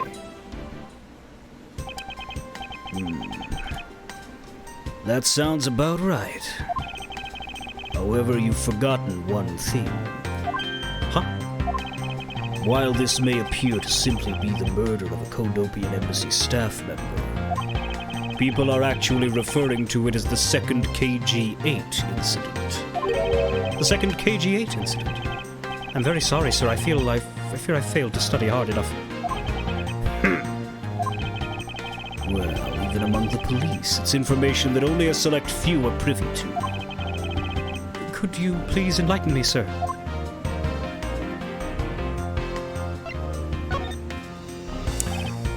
Sir, what do you mean by the second KG-8 incident? In order for me to tell you that, you must first learn about the original case. Take a look at these documents. This is a 3-year-old newspaper. You've heard of the Amano Group scandal before, correct? Received from my mentor as reference about KG-8. Kodopian embassy staff member Manny Cochin found not guilty. The victim, Miss CCU. A shadow over the Amano Group. Manny Cochin. I'm getting a lot of characters all of a sudden. Yatagarasu.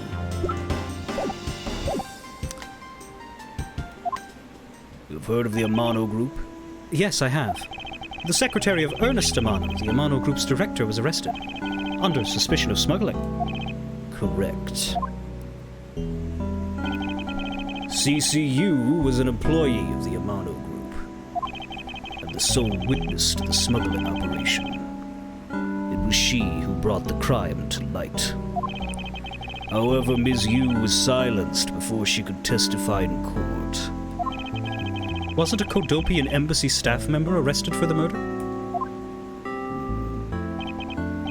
Yes. A Kodopian by the name of Manny Cochin was the suspect.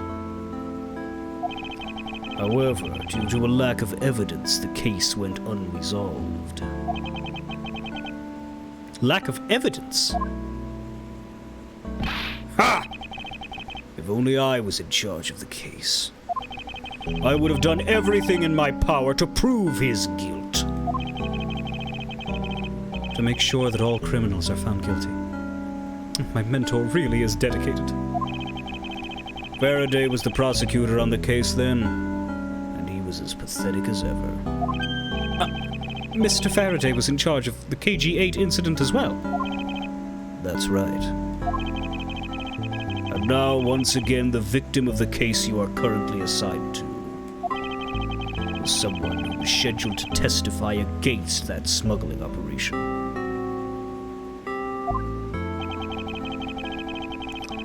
And just like last time, the victim was murdered right before he was to testify. You're catching on. The victim was murdered just before his day in court against the smuggling operation. Events are occurring almost exactly the same way as they did in the KG-8 incident. So that's why it is being called the second KG-8 incident. Yes. Yet there is one difference between the two incidents. What would that be? The so-called noble thief that is sending everyone into an uproar. The great thief Yatagarasu. Yatagarasu. I better find out more.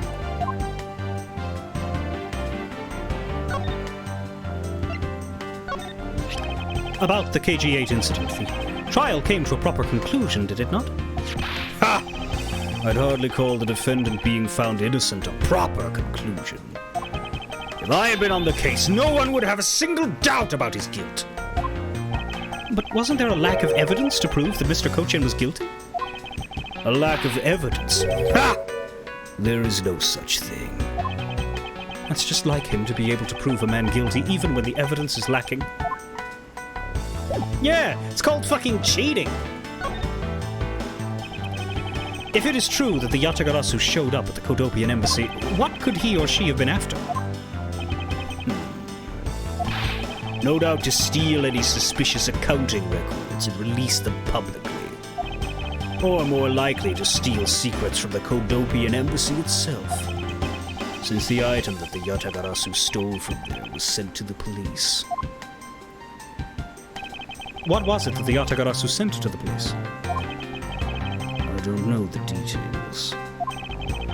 Anything related to the Yatagarasu is getting the top secret treatment. Still, I find it very ironic. By returning the stolen item to the police, it was proof positive that the Yatagarasu had infiltrated the embassy on the same day the staff member was killed. Criminals have a way of incriminating themselves, wouldn't you say? That would have to be the first time the Yatagarasu has left evidence behind, correct? Yes, indeed. If you wish to learn more about the Yatagarasu, then I suggest you ask Faraday. Mr. Faraday? He happens to be the prosecutor in charge of the Yatagarasu case as well. He's the prosecutor in charge of both the KG-8 incident and the Yatagarasu case? Mr. Faraday really has a lot on his plate.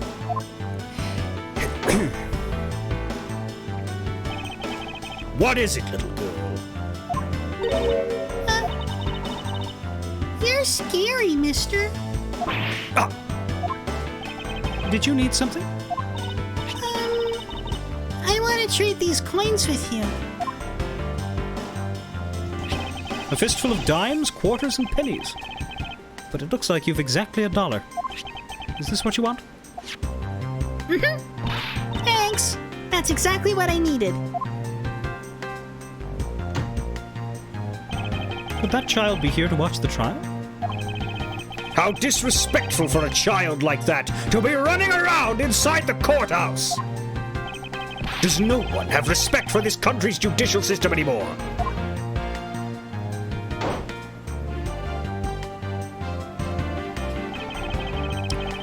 The paperwork for the prosecutor substitution is complete. Why you? Do you even know how much time there is left before the trial resumes?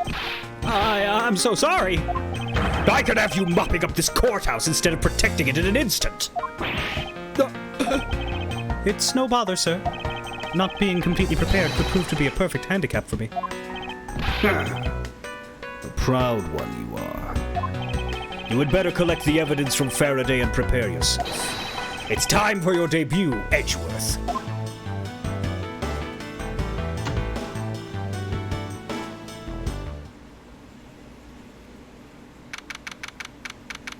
September 10, 4 p.m. District Court, courtroom number 3. Dear God, Von Karma is the aide.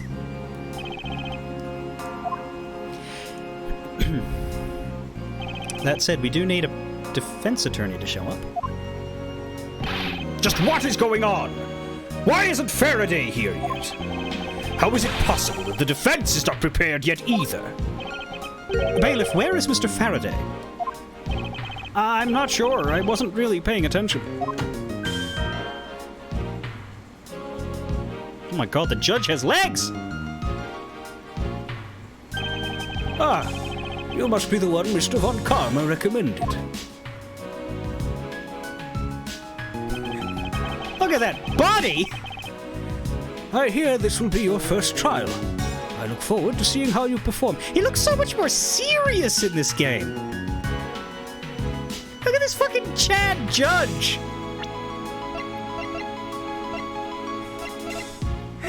He'd be at home as a Final Fantasy XIV Ramu. Sideways Judge isn't real, he can't hurt you. Oh, by the way, was there someone celebrating a birthday during the recess? I could have sworn that I heard a popper going off. Come to think of it, the other day with my grandson. Sir, it looks like the trial is about to resume. However... Yes, it will be all but impossible to prove the witness a liar. Without the evidence from Faraday. What is that blasted buffoon up to? It's an emergency, sirs! Silence! There shall be no yelling in this sacred hall of law! Bailiff, remove that man from this courtroom at once! Please! Wait, you have to listen to me! There's an emergency! Defendant lobby number 2! Mr. Faraday and the defendant! The two of them there! They're both dead, Your Honor! What? What? What? What?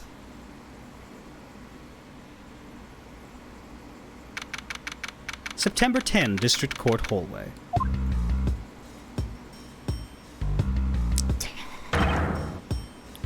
Stay back.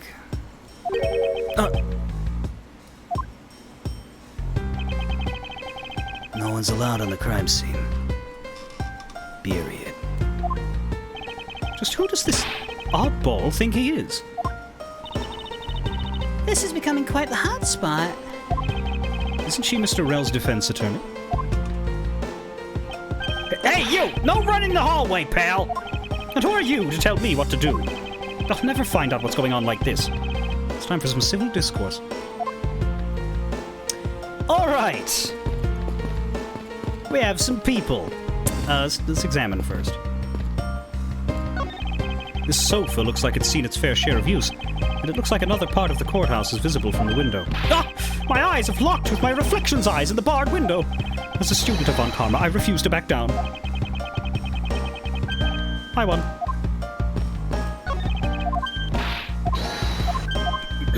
We'll get there, Demon Dragon. Interesting, they're selling special court-themed food products here. Many of them seem sort of troublesome and suspicious. Objection! I suppose. A drink vending machine. Now is not the time to be pondering what kind of drink I want. Defendant lobby number 1 is through here. The incident took place in lobby number 2 next door. I shouldn't allow myself to be sidetracked like this. I'd better get a move on. A poster of the judge. There's a slogan of some sort on it. Every strike of my gavel brings the truth closer to me and my hair farther away. Is this a promotional poster for the court or a hair growth product? A fire extinguisher. If one were to be hit in the head with this, I suppose the victim would lose a memory or two. But it's not as though I'd ever be so foolish as to be struck by one of these. First, I need to get a handle on the situation. But not a door handle. Perhaps I should talk to some people.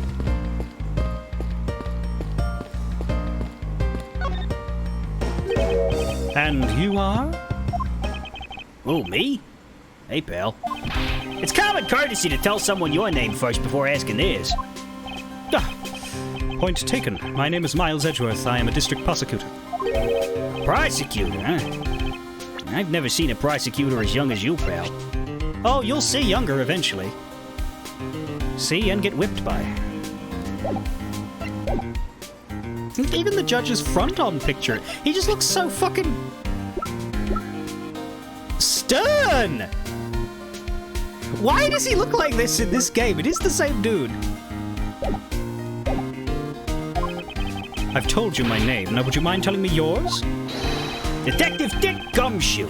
Just recently, I achieved my dream of becoming a detective.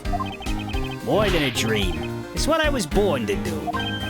Wait, maybe I should check and make sure I'm not really in some crazy dream first. This detective is entirely too excited to be at a murder scene. So, Detective Gumshoe, would you mind telling me what you know about the incident? You know that I don't have to tell you anything, right? I know that, but it would behoove you to fill me in on what you know. Wow, you're a proud one for such a youngster, ain't you? Well, anyway, Detective Bad is the one in charge. So you're just gonna have to ask him for all the details, okay? As for me, I was guarding the door to defendant lobby number 2. So you were the guard detail. Did you notice anything strange while you were on duty? Well, I freaked out when I heard a gunshot, and then I kind of froze. You're a detective and a measly gunshot scared you that much. But again, I can hardly claim to not know what it's like to hear one at close range. But let's not think about my trauma just yet. We'll deal with that in 5 years. Then Detective Bad came running to the scene. We went into lobby number 2 together, and both men were lying there dead. Is that everything? Yeah, that's it. I was in the hallway the whole time, but I didn't hear a single beep of a struggle. Interesting. Other than the gunshot, he didn't hear a single sound of commotion.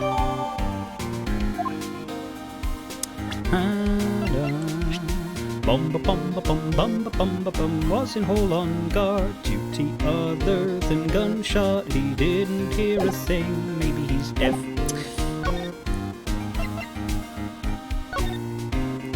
So you were guarding the door to lobby number 2 at the time of the crime, correct? Note that there's 2 dead people if you only heard one gunshot. Yep, that's right. And I'll have you know, not even a single ant got by me. Really? Are you sure that not even a single ant slipped in? Well, I guess if we're talking about slipped in, then maybe a frog or something did. It would appear that my point also completely slipped by you, Detective. Do you have any insight on this, Detective Gumshoe? Well, as a detective, I'd rather see something that is actually related to the case, pal. And here I thought this was related enough. You mentioned that you've only recently become a detective, did you not? You got it! I'm a brand spanking new detective. So that means you've probably never seen a real prosecutor's badge, right? If you so desire to see one, I just might be able to make your day. You don't have to go through the trouble, pal, because a real man has a police badge. Oh, someday I'm gonna become an ace detective, just like Detective Bad. Did I say something wrong, pal? Forget it, Detective.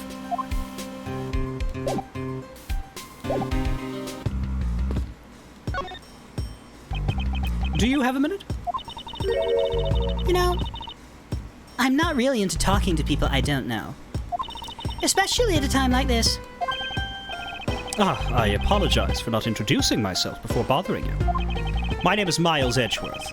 I was to take Mr. Faraday's place in court. Edgeworth, huh? Never heard of you. So Faraday's substitute is a newbie, huh? I'll have you know, madam, that I studied under Manfred von Karma. Do not take me for some naive novice.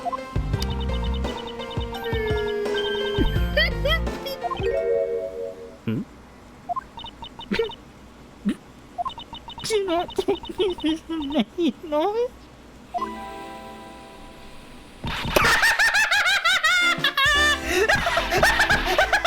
So you're a student of Von Karma? Oh, shit. Of course. Take you away. Stop right there! These are the garments of one who gallantly presents the facts! Oh, thanks for the great laugh, but try not to make me laugh so much, okay? I wasn't trying to do anything of the sort! Just kidding. She's goofing around. By the way, do you know who I am? My name is Callisto Yu. And if you're telling the truth, then we were about to go head-to-head in court. Ah, but of course. I've heard much about you, Ms. Yu. But of course, I have heard much about you. Oh, you're a regular Shakespeare. Did I say something funny? This song is called Let Me Laugh at the Cool. Callisto Yu, age 22, lawyer of embassy staff. Lawyer of the embassy staff killing defendant, Rel. I was to battle her in court. Also, Gumshoe's 26. I like how Gumshoe doesn't age. Like it's... Most of them don't age, really. Except Kay.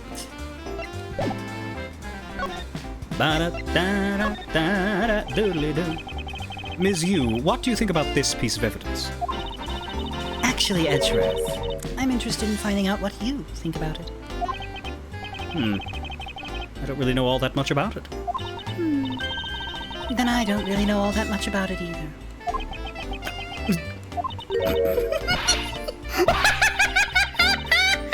Sorry! Guess I can't be of any service. I shouldn't push her too much. She'll just start laughing again.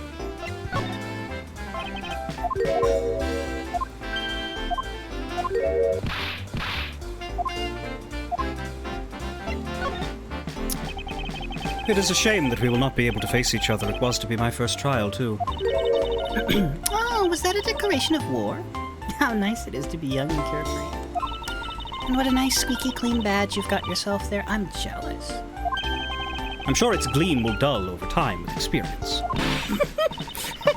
you saying your reputation will also tarnish over time with it? That is not what I meant! Well, you just can't avoid some things in life. I'll never allow my badge or my reputation to become tarnished. Do I look like the kind of man who has time to play Elden Ring?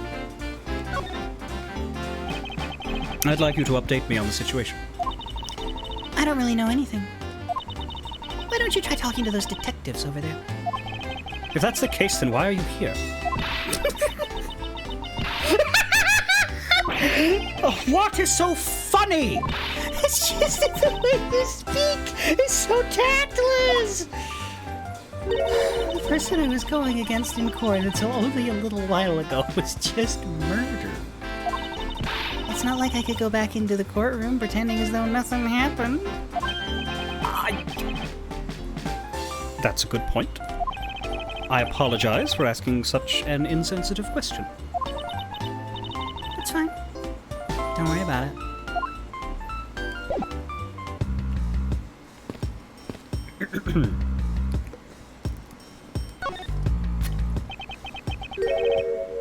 Excuse me, but who are you?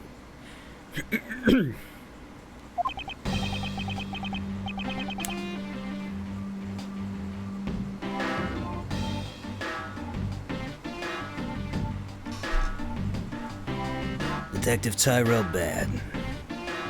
Homicide. I was informed of the situation and came as quickly as possible. So how did you arrive and inspect the body before me? Faraday requested for me to testify in the trial. Plain and simple. Mr. Faraday requested that you be here?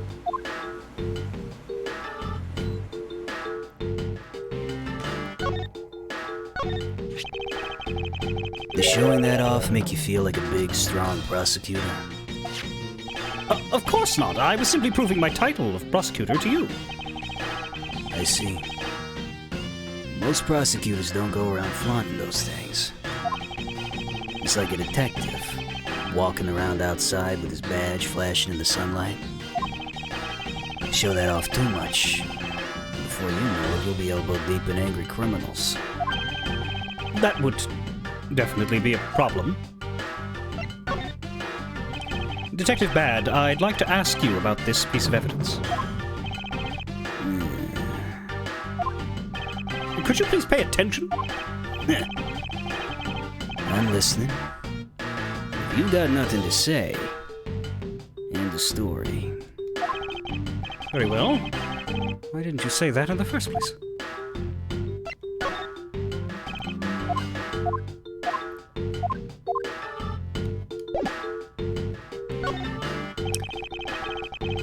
I've already contacted HQ about the situation.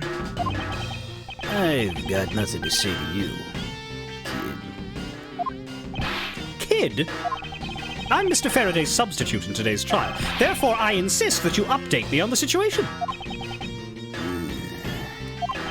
I can't back down here. I have a right to know. Do I need to teach you a thing or two about how to talk to adults, kid? Is he threatening me? Is he going for his gun?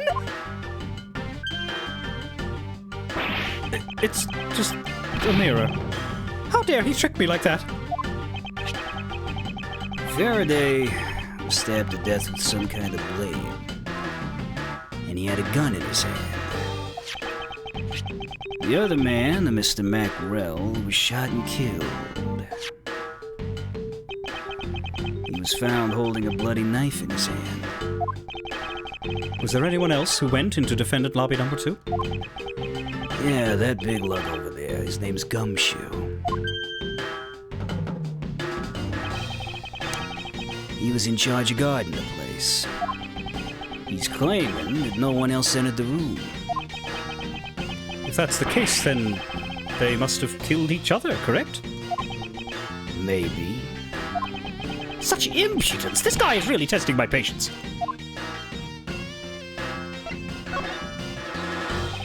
Why was I not informed that you were going to testify in court? Homicides aren't my only gig. The Yatagarasu case is also one of my assignments. So you were called upon to comment on the Yatagarasu's characteristics, in order to assess if Mr. Faraday really was the Yatagarasu or not. Well, well. Looks like you might just have a brain after all in that head of yours, son. Son? I'm not your son, Pops. Miss Yu, there is someone here who wishes to see you. Who is it? A Cadopian Embassy staff member by the name of Manny Cochin. What? What's going on? Detective Bad and Ms. Yu's moods just changed all of a sudden. Wait a second, wasn't Manny Cochin? I'll be right there.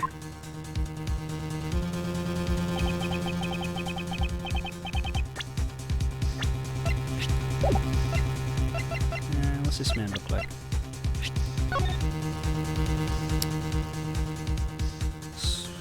Like Willem Dafoe.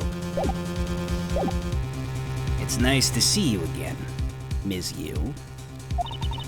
Why are you here? I have no desire to ever see you again. Now. Actually, would you mind stepping outside for a brief chat? Fine. Let's go.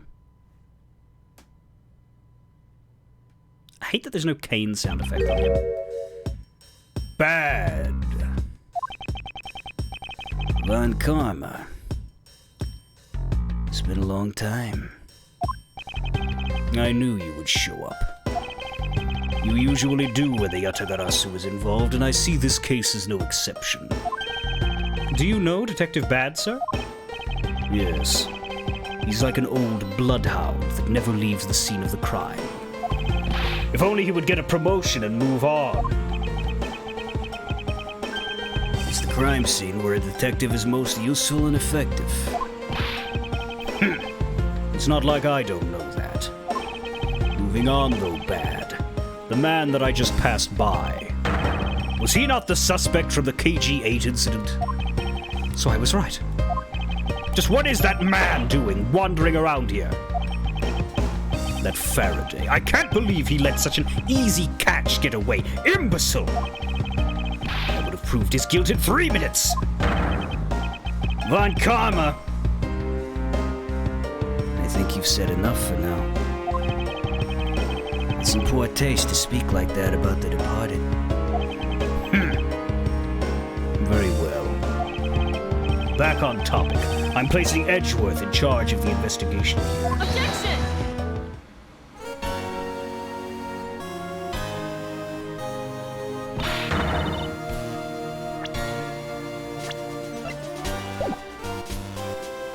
Papa! How can you place him in charge? Franziska, what are you doing here? I'm here for summer vacation. What else? Also, I may have picked up the accent while I was over in Germany. Franziska von Karma. So she's here on vacation from Germany. She is the daughter of Manfred von Karma and a student of his, who's also junior to me. You're the one who's junior to me, and don't you forget it. Get out of my inner monologue. You're not conveniently avoiding the bar examination, are you? This guy's 24? Dude, how do you get skin like that at 24? Look at Bad here, right? Like, Bad is 53 years old, and this man takes care of himself. Like, yes, he has wrinkles, yes, he has grey hair, but, like, that is a strong face. That face is done pretty well for 53. Like, Gumshoe is older than withered old Willem Dafoe here. Wow! Von Karma's smoother. He's 60.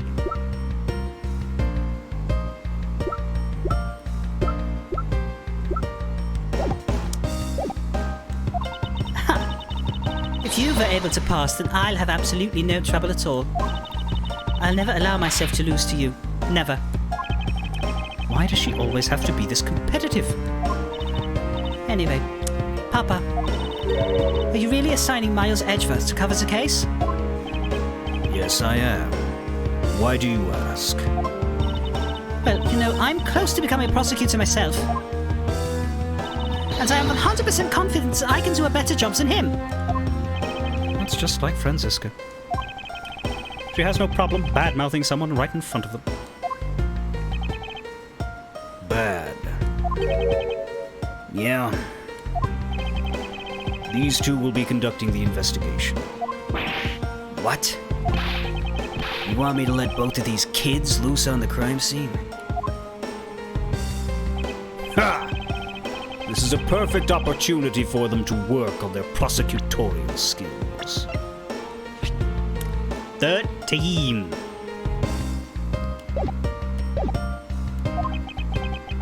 The crime scene is not a place for children to be messing around in. I'm the one with the authority over this crime scene, Bad. And I will not tolerate complaining. Edgeworth! Franziska! I leave this case to the two of you. Understood, sir. Yes, Papa. I'll go take care of the paperwork now. Remember, I'll accept nothing but a perfect report from the both of you. Do not disappoint me! Hold up, Von Karma. I still haven't agreed to this!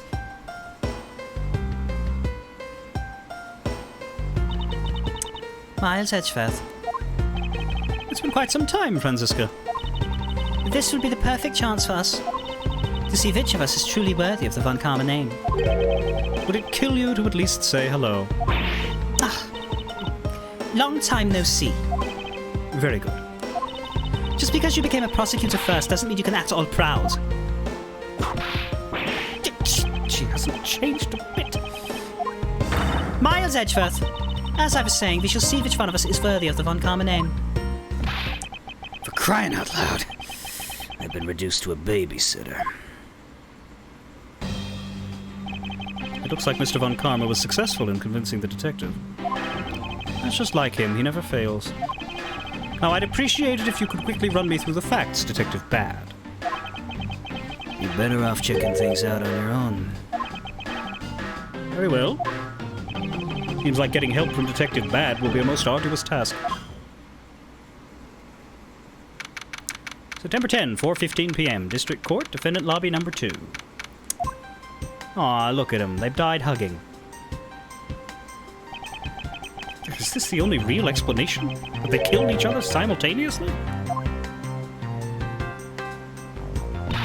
Miles Edgeworth, you should listen to someone until they are finished talking.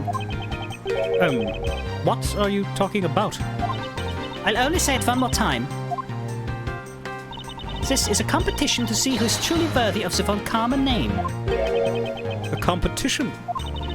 The person that figures out the truth first wins. So the person who doesn't discover the truth is a dishonor to the name? Exactly. I don't care that you became a prosecutor before me. I simply refuse to hear any more foolish things come out of your foolishly foolish mouth. Fine, whatever makes you happy. Can I take that as you accepting my challenge? Once again, whatever makes you happy. Well then, let's begin this investigation, shall we? I'm going to find the perfect evidence and prettily present it like the professional I am. Competing to discover the truth behind a crime. How delightfully childish.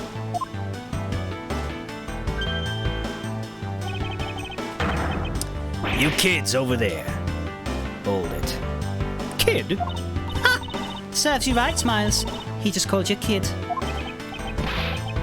I said kids, kid. How dare you call me a kid as well?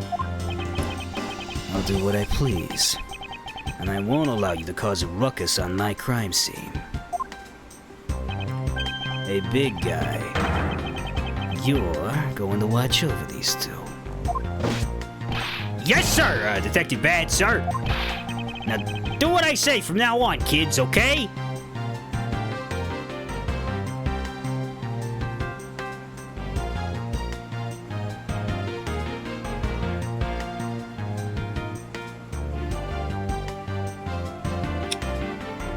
And hell followed with him. You'd better not get in our way, Scruffy. You'll feel the bite of my whip if you do. Ah! Then you, prosecutor boy. Let's get your investigation started already, all right? Great, now even that detective is treating me like a child. All right, it's time to get investigating. Get a move on, prosecutor boy. My name is Miles Edgeworth. If you were to call me prosecutor boy one more time, it will be my duty as a prosecutor to look into your monthly salary. What? What would you do with my salary after you saw how much it was? Well, that's up to you now, isn't it? Really? Sounds good, pal. Oh, he's so naive. Defendant Lobby number 2. My oh my.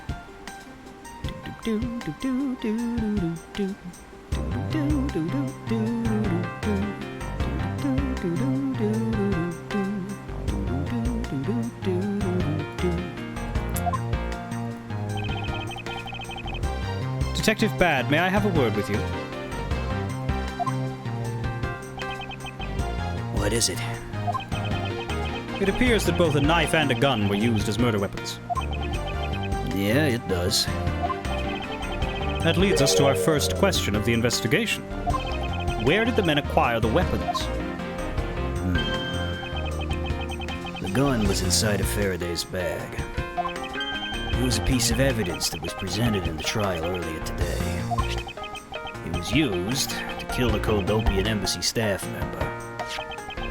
But I never heard anything about the knife. Mr. Rell was being held by the police. There's no way he could have brought it in. Which means it's possible that Faraday had the knife on him from the start as well. Could it have been a piece of evidence that had yet to be presented? But then why doesn't Detective Bad know about it? Wait, what if... It's possible that Mr. Faraday brought the knife in under the guise of prosecutorial evidence. He could have then brought it out and attacked Mr. Rell with it. Maybe you got a brain in there after all, kid. Oh! Is he going to treat me like a child forever? It looks like Mr. Faraday attacked Mr. Rell first, then counterattacked. That's the only logical conclusion you can draw from a scene like this. Not yet. I feel that it is much too early to be drawing conclusions already. must first find conclusive evidence so as to ensure the honor of the Von Karma name. And our partner is Gumshoe. Tan coat Gumshoe, to be exact.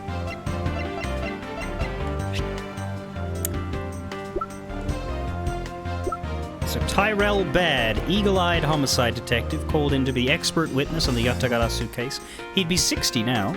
He's younger than Von Karma. But he's 53 here. Baby Franny, age 13. And then we have just like a fucking array of victims.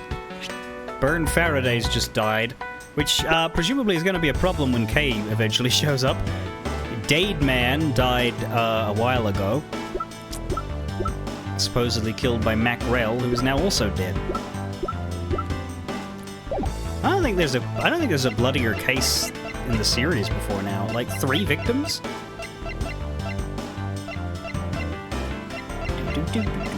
Ba-da-da-da.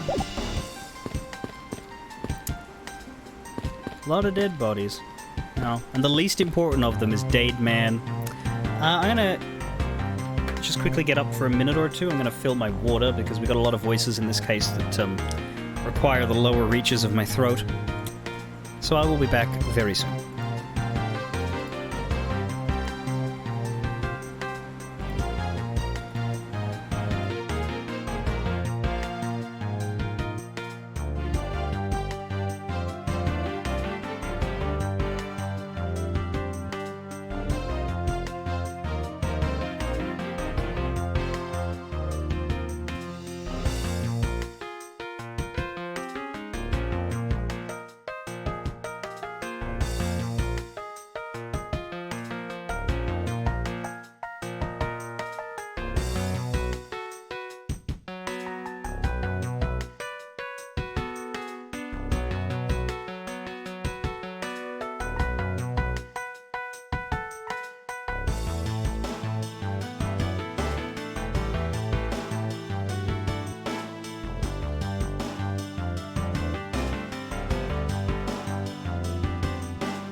Alright, let's see what we can find out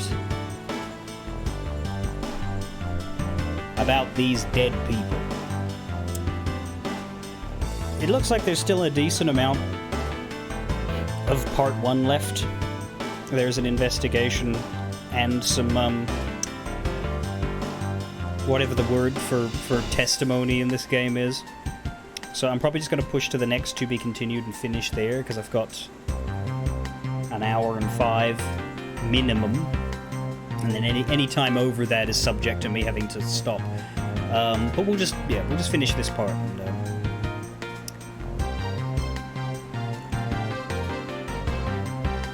let that be that.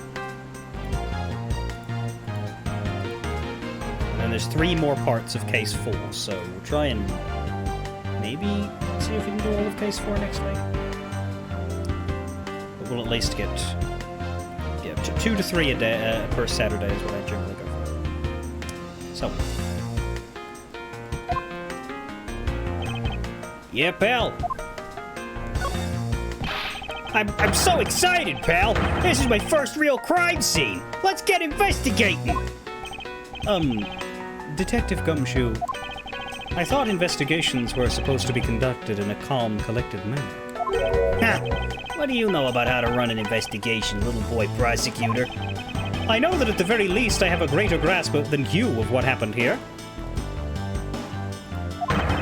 Why, you don't know any more than me, pal. Look, you just stay behind me, boy, and out of the way. Ironic, coming from the guy that's been a step behind me the entire case. And will continue to be for your entire life. Notice anything? This is my first time setting foot inside the courthouse. Who would have thought it'd be my first case as a detective? No, I get the feeling I'll be coming here a lot more in the future. As a suspect, detective? Of course not, pal. Anyway, this lobby's actually pretty luxurious. I mean, for a defendant's lobby, it's got a pretty big TV. Oh, and there's that tea set on the table over there. Bet you didn't know that I like to drink tea. Wow, this room is really is decked out. If it means spending time in here, maybe being a suspect isn't such a bad thing after all. I'm beginning to suspect that leaving this detective in charge of anything might be bad, but he's right. This room is rather well furnished. Somewhere in this room, truth is slumbering. It's time to find it and give it a wake-up call. So, Detective Gumshoe. Yeah, what is it, boy? Of all the people to call me that, this detective is by far the least qualified. I wanted to ask you about how the investigation is proceeding. See for yourself, pal. Wait, hang on. See for yourself, pal. Ha! Do I do a great detective bad or what? Is this man not a professional bone in his body? Very well. Very well, then I will inspect the victims' bodies myself. And we've already shown him all the things.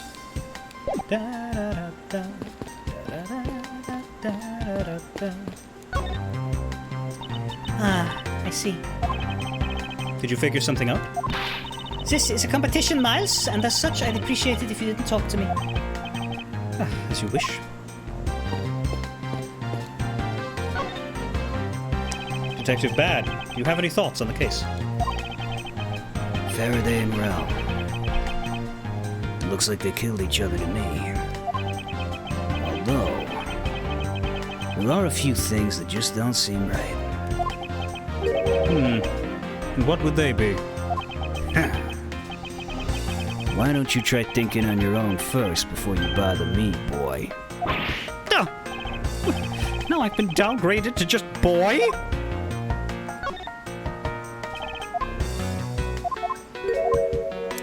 I like Bad a lot. I shouldn't. He's a cop. Cops are bad. But he's bad. I don't know. It's just he gives me Mike Ehrmantraut vibes, and you can't.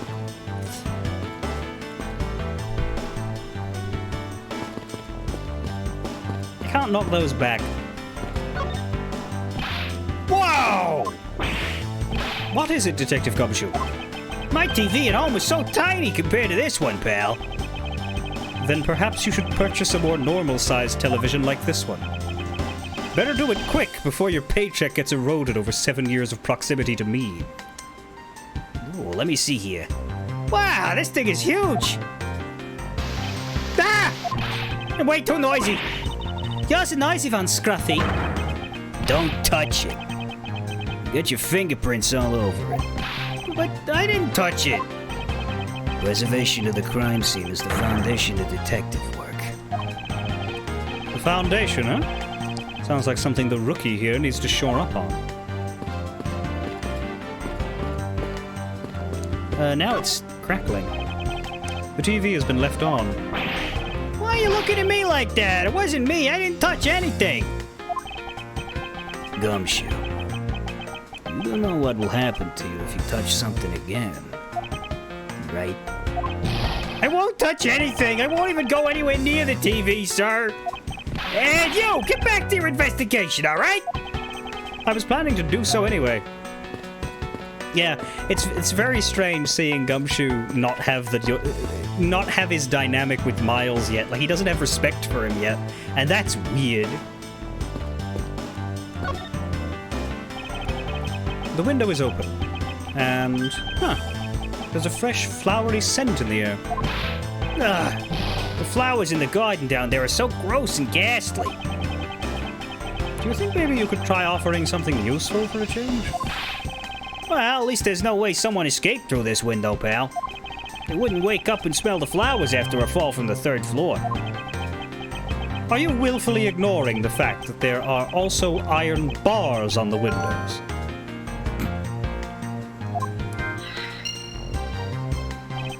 Yeah, I guess there's that too. Either way, no one can get through the windows, right? They thought of everything when they were designing this courthouse. Very nice.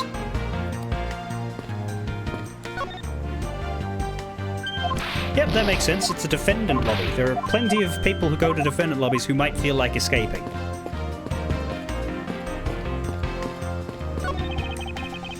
There's some stuff in the bag, pal. I suppose this was Mr. Faraday's bag. It's probably the trial evidence I was supposed to collect from him. This is the evidence? I better not touch it. I'll leave prints on it. Do you just not pay attention to anything you do? There are some plastic bags stacked up on the table. There's a tea set too, but there doesn't seem to be any sign of a disturbance. Yeah, the table's all neat and tidy. Maybe they were super quiet in their scuffle. After all, I didn't hear anything from out in the hallway, you know. Maybe the plastic bags scattered on the floor are throwing us off.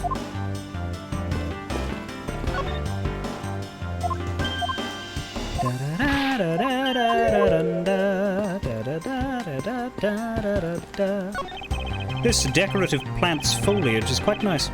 It's actually soothing to be around it. Perhaps I should purchase one for my room.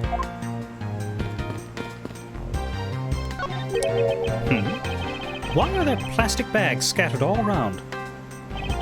Those bags are for keeping evidence safe, pal. I know that much, Detective. You sure are good at this stuff, ain't you, pal? Normally I'd be happy when someone compliments me, but when it's this guy... Anyway, could these plastic bags be evidence of a fight between the two men?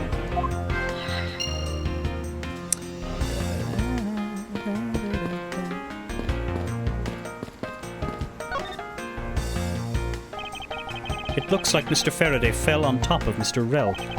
At first glance, it seems like they must have killed each other. However, using logic, the only logical conclusion is, aha! What was that outburst for? My detective's instinct just hit me real hard, in the nads. It was Mr. Rel that fell first, see? You don't need a detective's instinct for that. It's common sense. Mr. Faraday is on top of him. I suppose we won't know much more than that until after I examine the bodies.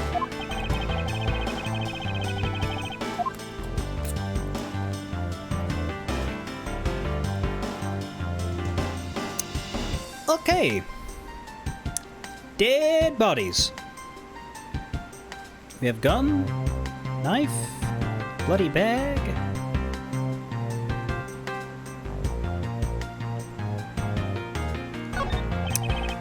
Mr. Faraday. How ironic it is for him to lose his life in the courthouse. Yeah, why did it have to be like this? I don't know what to say. I can't believe this happened while I was on watch, pal. Rather than beating yourself up, you should spend your time continuing the investigation. Let my adopted sister beat you up. She'll pay happy to. Didn't you become a detective in order to solve crimes? Yeah, So if no crimes happen, then you do not get a job to do. true. Ergo, you should be overjoyed when somebody's murdered on your watch. Right! Yay! Wait, hang on. Doesn't that make us bad people? We work for the police. Detective Gumshoe, that ship has sailed. Oh. Then get back to work. Find out the cause of his murder. Right. I'm on it, pal. First, he killed a Kodopian embassy staff member, then he was murdered himself. This guy wasn't exactly an angel, you know. Oh? What makes you say that? Well, he's been hauled into the precinct several times for theft and assault, pal. So yeah, he's definitely the type to have committed a murder or two. Well, he did admit to killing Mr. Dademan. Hey, good point, pal. I know my detective's intuition was telling me something.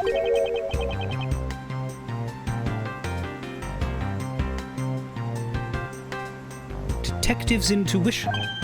Yup. Do you know about it? It's a special feeling that all detectives... We don't have time for this conversation right now. Let's return to the investigation.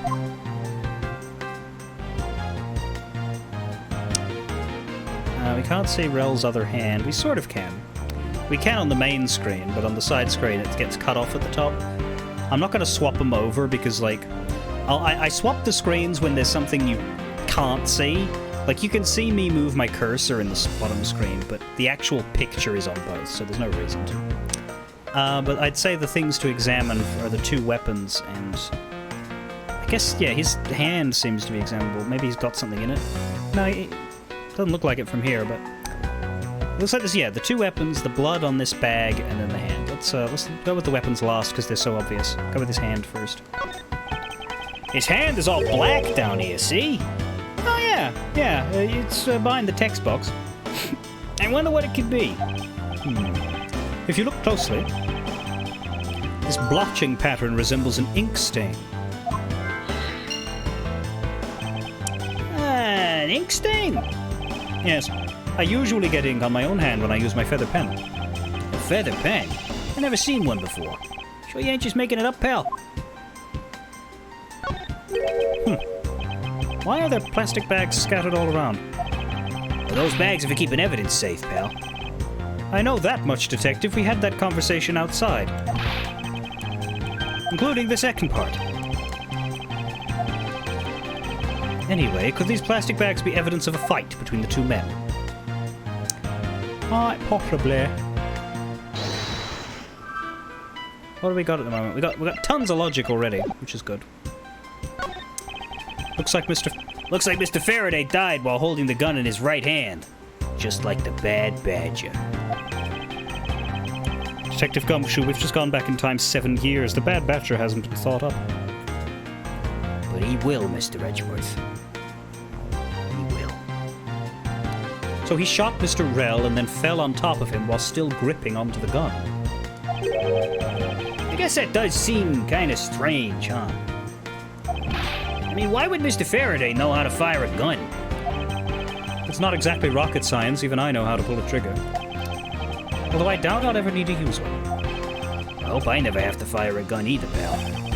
It sure does look cool to hold a gun in your hands. It appears that the police's screening procedures need a thorough review. Anyway, I should jot down some notes about the handgun in Mr. Faraday's hand.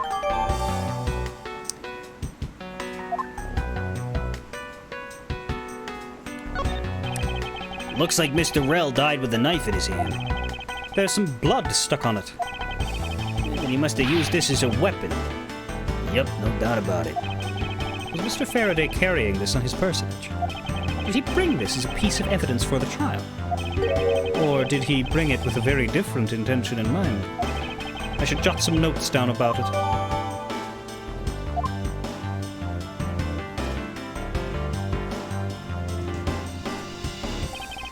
Mr. Rel's cause of death was from being shot, correct? That's what we think, but it's hard to tell with him flying face down. Death is bad enough, but it's truly lamentable that someone would try to hide the truth. You sure they were trying to hide something? I can't confirm Mr. Rell's cause of death with his body positioned like that. Detective Bat, I'd like to examine the bodies in further detail if possible. What's this? You're not able to form a theory with them the way they are? I believe an examination of the bodies is vital to finding the perfect evidence, don't you? I suppose you do have a point. Then, hurry up and get on with it. Labby. Yes, sir. We've taken enough photos of the scene, sir. And there you have it. Do you not approve? Of course not. What? Investigation of the crime scene is the work of a detective. So don't touch a thing. Hey, big fella. Turn over the bodies for me, will ya? Okay. Please forgive me, Mr. Faraday, sir. Gumshoe. Do not get emotionally involved. Remember, you're a detective. Yes, sir. Understood, sir.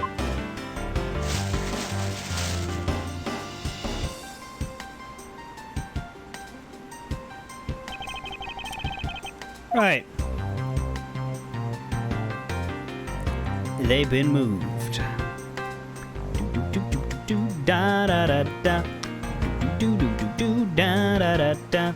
Do do do do da da da da. So, I am going to swap the screens this time because there's some detail you can't see in the main screen. Specifically, this part of his coat here is completely blackened on the main screen, but if I go over there, there's a blood stain right now. So let's look at this first. And swap back. There's a knife wound in his chest here, see? I wonder if the wound matches the knife Mr. Rell is holding. Labby. Yes, sir. Verifying now, sir. Make it quick. From the look of things, one could deduce that the knife Mr. Rell is holding is what killed Mr. Faraday. He's holding a gun in his right hand. That's the one Mr. Rell got blown away by, right? Labby, your answer? Yes, sir. We found that the ballistic markings do match that gun. Oh, ballistic markings are the figurative fingerprints a gun leaves on a bullet when fired. Every gun leaves its own unique ballistic markings. Therefore, by looking at the markings on a bullet, you can tell which gun it came from. Yeah, that's it. Of course, I already knew all about that, pal. Maybe you'd be better off going back to the academy. Ah! Come on, sir. Cut me some slack, will you?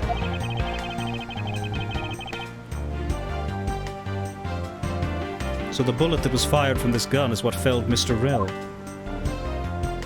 The more I think about it, the more Detective Bad just kind of sounds like Solid Snake in my head.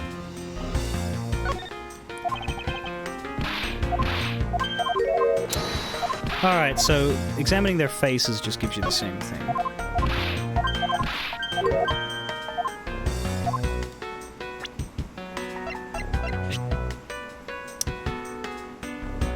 We have the gun and the knife in evidence and everything else in logic.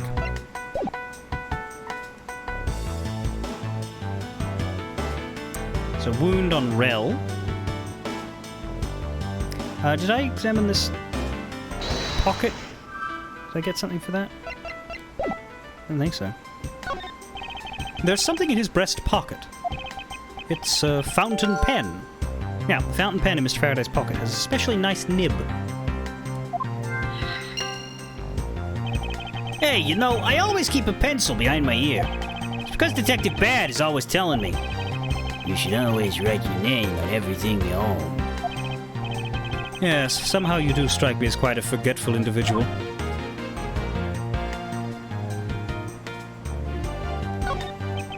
It looks like Mr. Faraday was stabbed with this knife that Mr. Rell is holding.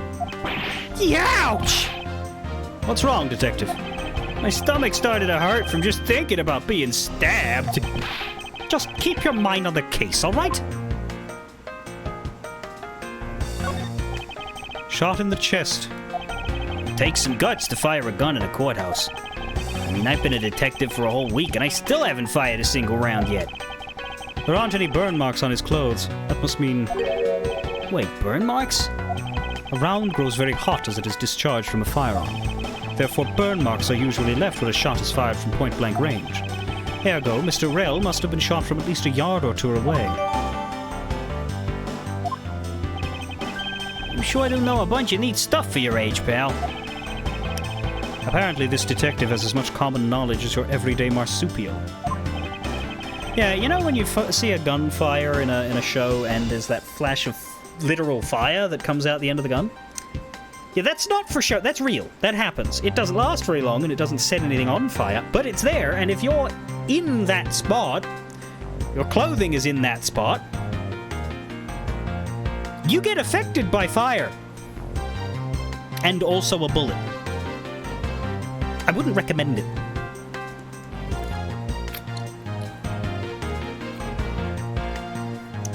Fire hot, bullet fast, human squishy. Let us now try to understand how the two men died. First, Mr. Faraday took the gun and the knife out from today's trial evidence. Then he aimed the gun at Mr. Rel and fired. However, Mr. Rel managed to grab the knife and counter Mr. Faraday while being shot. Then the two men fell together where they stood. That is my theory, in any case. What a crazy way to go. Still, something about that explanation just doesn't seem right.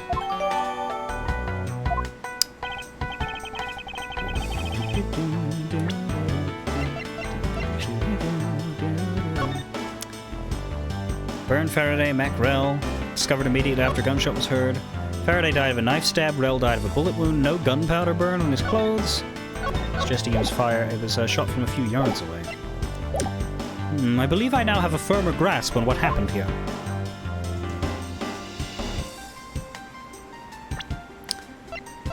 Well, the thing is...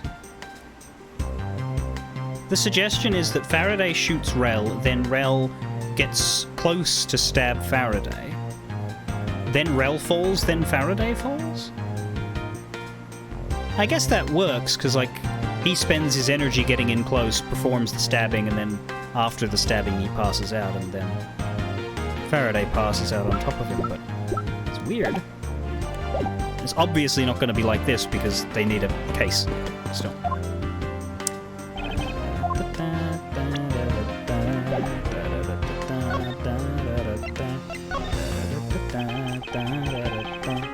Do you have any insight on this, Detective Gumshoe? Well, as a detective, I'd rather see something that is actually relevant to the case, pal.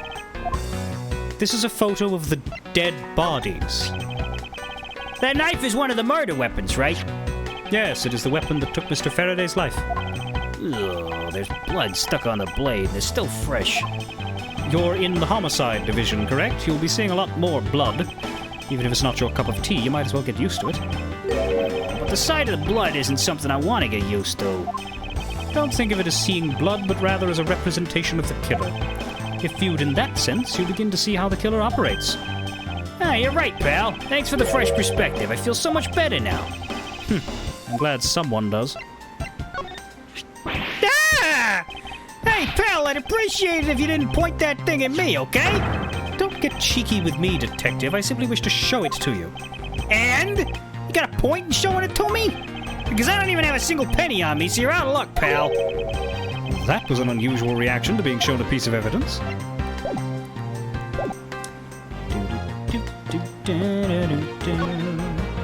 No, not the TV. Bad.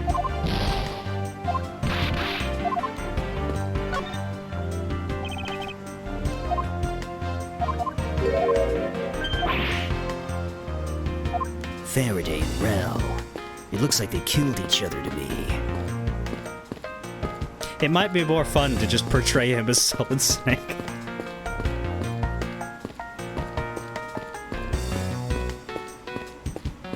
It's still early enough that I can change around what I'm doing. Now what? I guess we have a lot of logic. We have a neat and tidy table. The tea set and plastic bags are completely undisturbed. Meanwhile, these plastic bags are strewn all over the floor. So that's odd. The fountain pen in Mr. Faraday's pocket has a nice nib.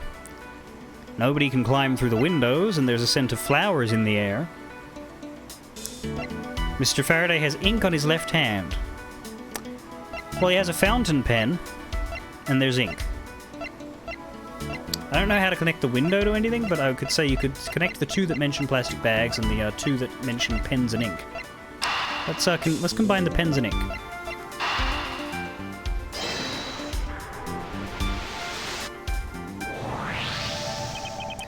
That splotch on Mr. Faraday's hand.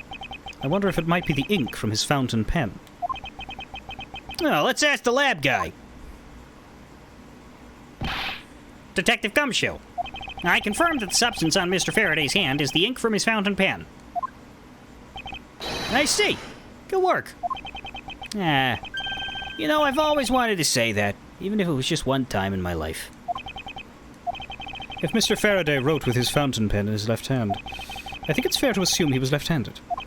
It appears that Mr. Faraday's pen is very important to our case as well. Okay, if you say so, pal. Well, if he's left-handed, why is the gun in his right? Now, let's try these. Now, first of all, we did get a new piece of logic. Let's we'll present it to Gumshoe. Not logic, evidence. So that's what Mr. Faraday uses to write with. It's in a completely different league from my 10 for $9.95 ballpoint pens. It looks to be well used. Yeah, he probably used it a lot at work. I heard he was really passionate about his job. I just can't believe he died like this. Poor guy. As for why he died, I suppose I'll find that out once we solve this case. I cannot imagine buying an expensive pen. What a frivolous and ridiculous thing to put money towards.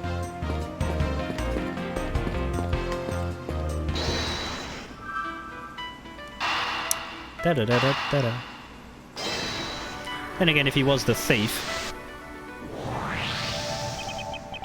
There is a very tidy pile of plastic bags on the table. And yet a portion of them wound up scattered on the floor as well. It's not likely that the ones on the floor were knocked over during a struggle. In which case, might there not be another explanation as to how they got there? Another reason? I believe it's possible that the blood on the outside of this bag is related somehow. Ah! Please get that blood away from me, pal! Detective Gumshoe, whose blood is on this bag? Hold on. Let me ask the lab guy. Alright, please hurry.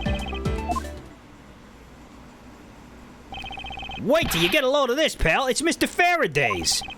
Oh, and the technician said they didn't find anything else on or in the bag either. It would appear that this bag is a very important piece of evidence.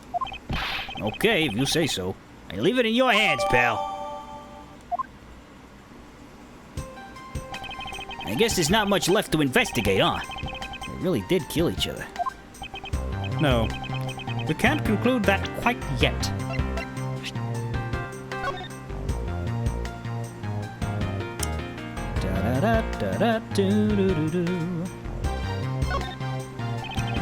This blood here is from Mr. Faraday, but there are no other clues to be found. Which begs the question, do I need to put this bag inside another bag in order to preserve it as evidence? Okay, same examine regardless of the situation. No, we can't conclude that quite yet. There's still something I find very peculiar here. The theory that they simply killed one another is too simplistic in this case. In fact, there is actually a contradiction that shows there is another possibility. No way, pal! Really? I suppose I will just have to show you the conflict in this crime scene. What was the main thing we figured out? Left-handed Faraday. Gun in right hand, that's the problem.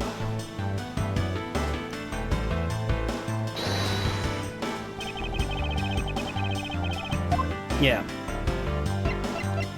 Eureka! Here I come. Now we come face to face with the contradiction I spoke of, and it is this! Mr. Faraday used his left hand to write with his fountain pen. Ergo, he is left-handed. And yet, the handgun is in his right hand. Don't you find it odd that the left-handed Mr. Faraday would hold the gun in his right hand? That, lady and gentlemen, is the great contradiction haunting this crime scene. Hey, you're right, pal. That does seem kind of strange. But how could something like that happen?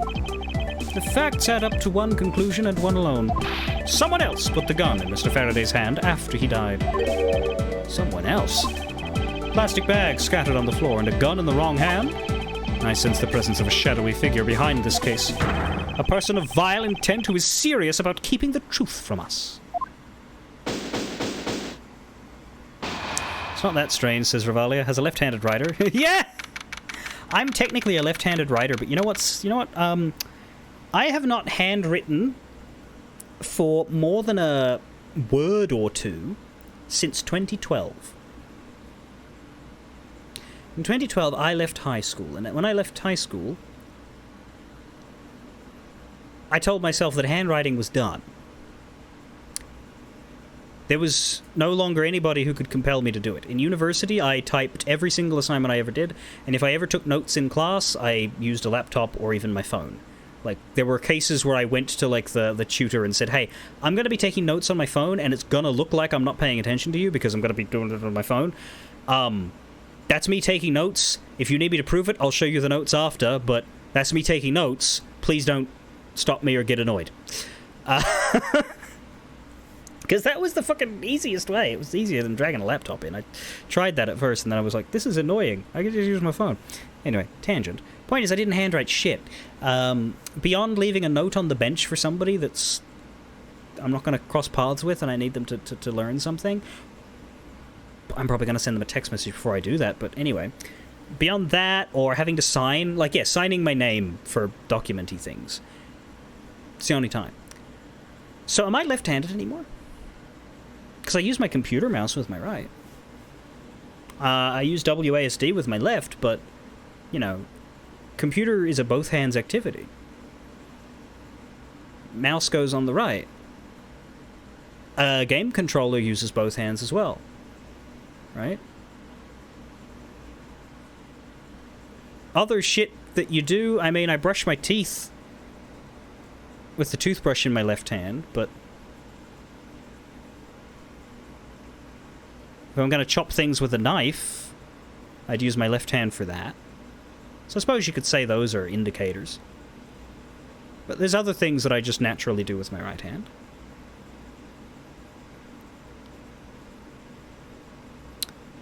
It's about which hand you started to learn something with.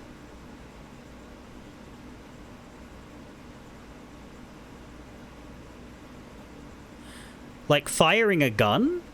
I'd be bad at firing a gun with either hand, because I've never fired a gun. But if I were to learn, and I learned with my right hand, I'd get better at it with my right than my left, because that hand would get all the practice.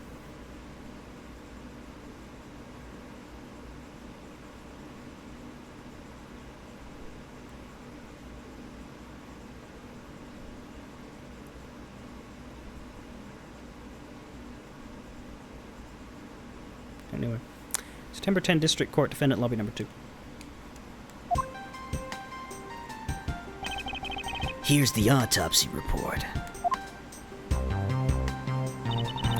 It is probable that Mr. Rell survived for a short time after he was shot. However, Mr. Faraday died instantaneously from his stabbing. Interesting.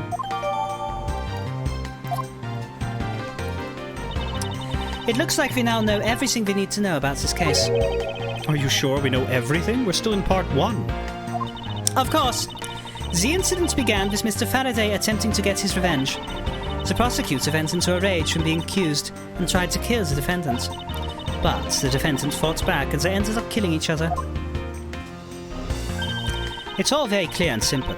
There's absolutely no margin for doubt. Do you really believe that to be the truth? Are you saying that just because I figured out the truth before you, that you don't want to believe it's true? Go. It's alright. If you disagree with my arguments, then prove me wrong. Then, if there are any contradictions to be found, that is. Don't worry, I will. What happened?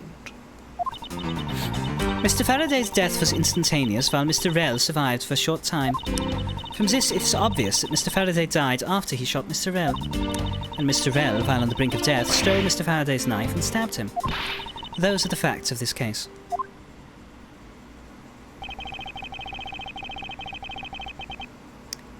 Mr. Faraday's death was instantaneous, therefore he must have attacked first. Proving that logic to be false is probably the fastest way to show her that she's wrong. In that case, I should first look for any holes in her theory. What happened? Mr. Faraday's death was instantaneous, while Mr. Rel survived for a short time. Hold it! Do you truly believe that Mr. Faraday died instantaneously? I have the murder report right here. Mr. Faraday died instantaneously of shock due to being stabbed in his chest. There, you see?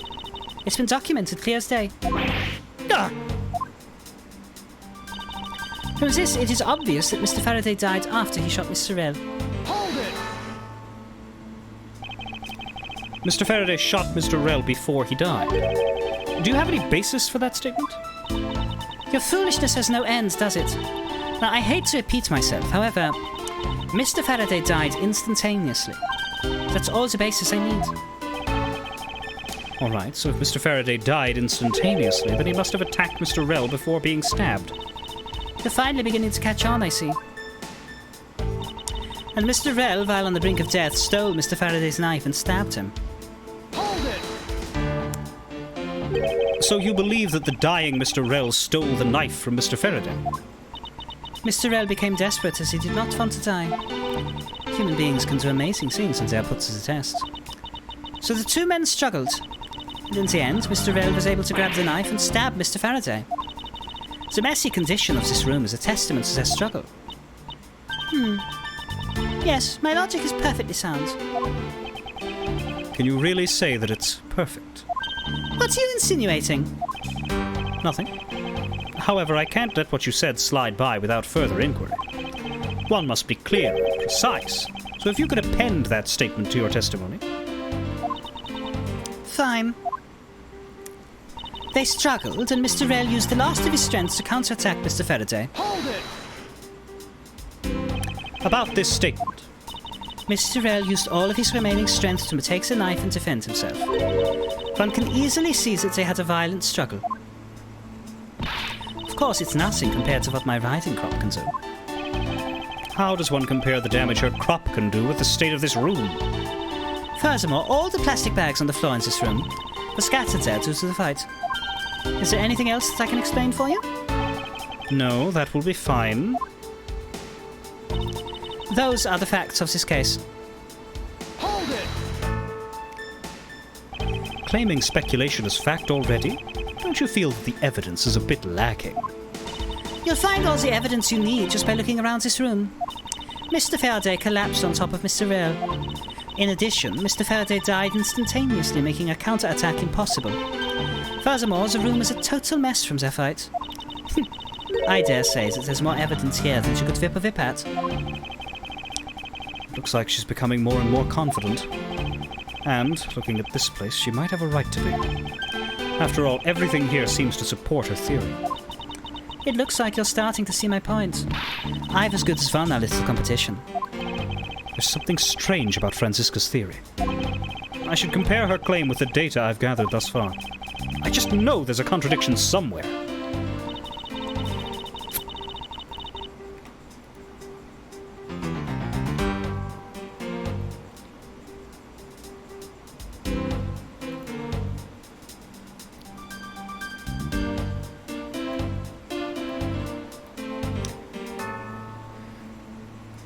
So the statement we added was, they struggled, and Mr. Rel used the last of his strength to counterattack.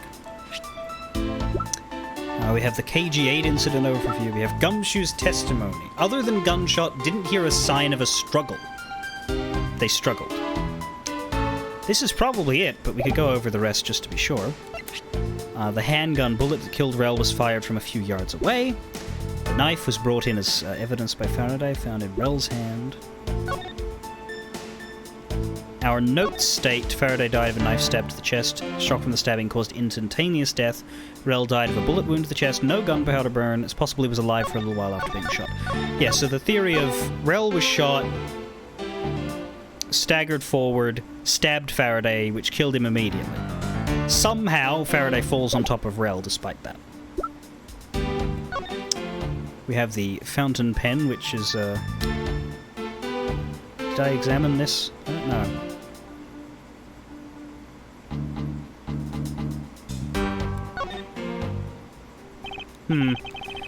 It seems Mr. Faraday was in the habit of using very nice fountain pens. That's the total opposite of me. I don't get these things at all. Well, I think the pencil behind your ear suits you just fine. Really? You think so, pal? Man, I knew it was worth something. That wasn't exactly a compliment, Detective. Anything else? Nope. This looks like a quality nib. Hey, let me test it out, pal. Ooh, this is really, really... I got ink all over my hand. Detective Gumshoe, don't ever play with the evidence like that again.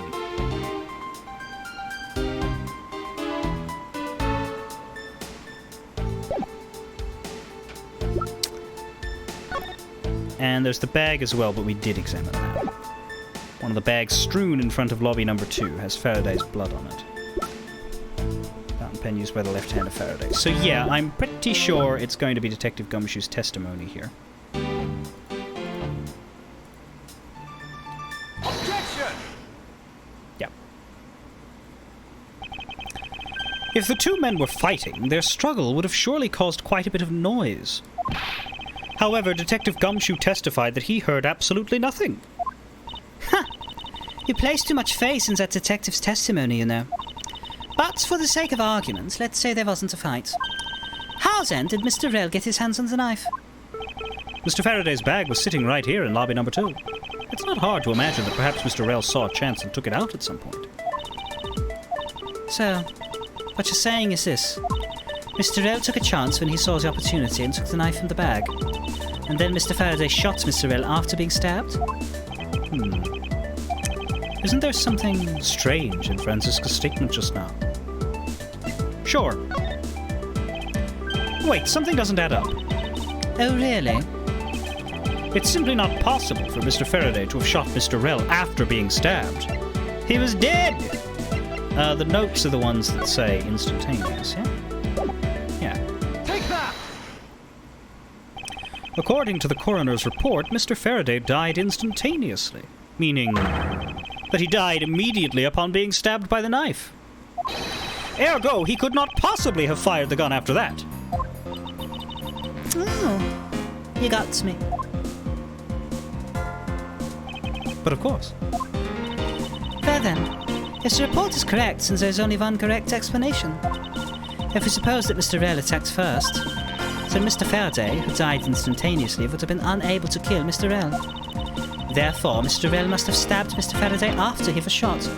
Then they both died. That is the only explanation that makes logical sense. Negating your opponent's ideas in order to prove your own theory. I see you've been studying, Franziska. I just wanted to explain it to you as simply as possible. Before you foolishly propose a foolish theory that only a foolish fool like you could. How naive of you to believe that only your opinions are valid, and still expect to discover the truth that the crime scene offers you. Franziska, still got a ways to go. What are you talking about? Are you saying there's a flaw in my logic? Mr. Faraday died instantaneously. And the fact that he did is what gives rise to the contradiction in this scene. The contradiction here in the crime scene is the order the bodies fell. Let me get this straight. What you are arguing is this. Mr. Faraday took the gun from his evidence bag and shot Mr. Rel. Then the wounded Mr. Rel found an opportunity to take the knife and strike back. Upon being stabbed, Mr. Faraday died on the spot, and Mr. Rel died thereafter. If that's the case, then how do you explain this? Take a good look at the order in which the bodies are piled. No. Mr. Faraday's body is lying on top of Mr. Rel's. Therefore, Mr. Rel must have died before Mr. Faraday. Impossible! Yes, I agree that it seems strange, no matter what angle you approach it from. Which means that the real mystery behind this crime scene that we must solve is... No! Not so fast, Miles Edgeworth. What now? I simply think that you ought to think a bit more outside the box. And that it's even clearer now that the incident started with Mr. Faraday's murderous intent. She sure bounced back quickly. An explanation won't be enough this time. No, what will be, then? It's going to take some very decisive evidence to prove her wrong. What happened? Part 2! It was just chance that Mr. Faraday's body fell on top of Mr. Rel's. The two bodies fell into a pile, which indicates that they attacked each other at the same time. It really doesn't matter in the slightest that they fell in the opposite order. I just know that Franziska's explanation isn't absolutely correct. All I have to do is find a hole in her logic. Once I do, I can then present her with the evidence that proves the contradiction. What happened, part 2? It was just chance that Mr. Faraday's body fell on top of Mr. Rel's. Hold it! About that. Pressing someone's testimony in order to gain some time to think. You're a real one-trick pony, aren't you? It's too bad your trick only works on fools. That wasn't my intent. I simply wish for more details as to how Mr. Faraday ended up on top of Mr. Rel. Someone's impatient. I was just about to explain everything to you. So do you think you could hold on for a minute? Ah! Franziska, I'll make you a deal. I'll hold on if you hold on to that whip of yours. Oh, I'll hold on to it, all right, as I whip you. Ah! Well, now that you've quieted down a bit, I'd like to continue, if you don't mind. The two bodies fell into a pile. Hold it! The two fell on top of each other? Don't you find that to be just a bit strange? Not at all. Ah! I can see it in her eyes. She's dead set against me from the bottom of her heart. Miles Edgeworth. Once I'm done here, you'll see that there's nothing strange at all. Now then, the two men fell into a pile, which indicates that they attacked each other at the same time. Hold it! What do you mean by they attacked each other at the same time? I assume Mr. Faraday had the two different weapons in his hands. He made to attack Mr. Rel while holding both the knife and revolver, and then, after Mr. Faraday fired the gun, Mr. Rel grabbed the knife as he was falling and stabbed Mr. Faraday. That is how Mr. Rel wound up on the bottom with Mr. Faraday on top. At close range, that is more than possible. Yes, it's possible, but... Gunpowder burns. Well, if you have any other ideas, then show me what you've got. Oh, I will. And to that extent, I'd like for you to append what you just said to your testimony. I don't see any point to that, but as you please. That fact indicates that they attacked each other at the same time, from close range. Hold it! You're saying that they attacked each other at the same time from close range? Exactly. Verbatim. Are you deaf? Mr. Faraday pointed the gun at Mr. Rel's chest and pulled the trigger. Mr. Rel then took the knife from Mr. Faraday and stabbed him before he fell unconscious. The dead Mr. Faraday instantly fell on top of Mr. Rel from the stabbing, pinning Mr. Rel under him, where he died shortly thereafter. And that's how they ended up on top of each other with no contradictions to be seen. It really doesn't matter in the slightest that they fell into opposite order. Hold it!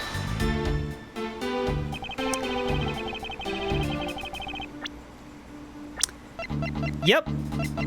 Franny is baby. We are 7 years in the past, so Gumshoe is 26. Manfred is 60, but doesn't look any different. Oh, sorry, not 60. Yeah, no, he's 60, yeah.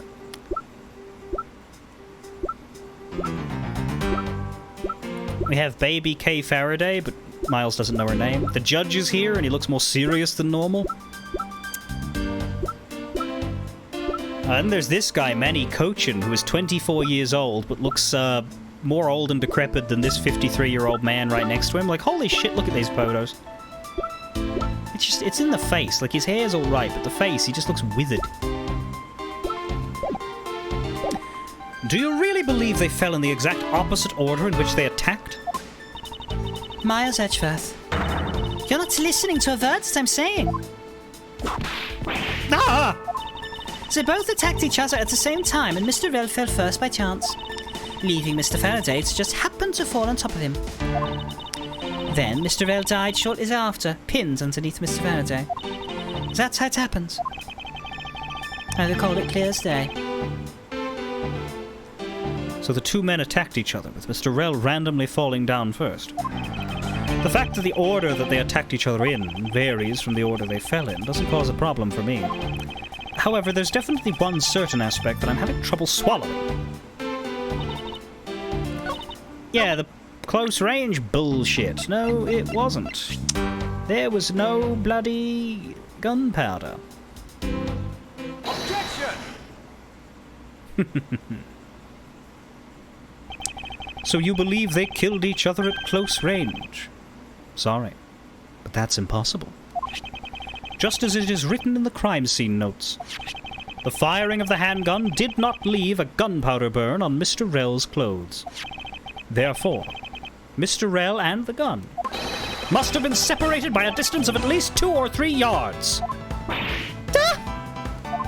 Yes, this is by far the biggest contradiction. The two bodies are piled up on each other, yet the gun was fired from a distance. And with there being no chance that Mr. Rell moved that far after being shot, that is only one possible explanation. What's a completely foolish line of foolish thoughts from a thoroughly foolish fool? If I'm not right, then who was it that made the first move with the intent to kill, huh? Who? The person that attacked first with murderous intent? Well, that would be... I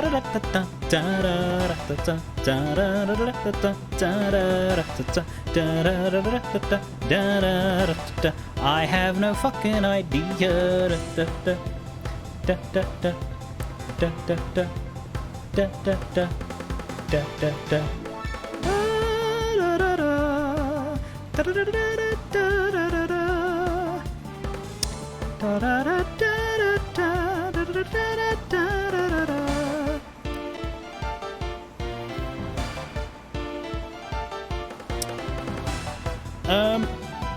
We could say it was neither of them. If this is a setup and they didn't kill each other, but are we going for that immediately?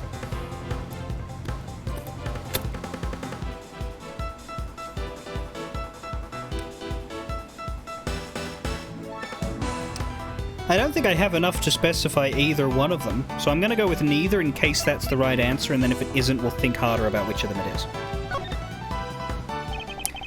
Here in this room, contradictions appear no matter which man we claim attacked first. Thus, there can only be one explanation. There was a third person here.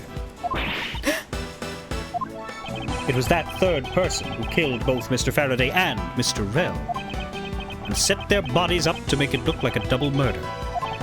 That third person is the real culprit. I mean, obviously, like, there wouldn't be a game if they just killed each other. Miles Edgeworth, there's just one thing you're missing. Evidence, correct? Exactly. Everything you've said up until now is nothing but a story played out in your head. However, this is where the real test begins. Can you prove that there was a third person involved in this crime? Of course. If a third person was truly here, that fact would resolve the glaring contradiction. The proof that this has all been a setup, made to look like they killed each other. I'll present it, and lay bare the final piece of the puzzle that's not yet in place. What is the piece of evidence that proves there is a third person involved?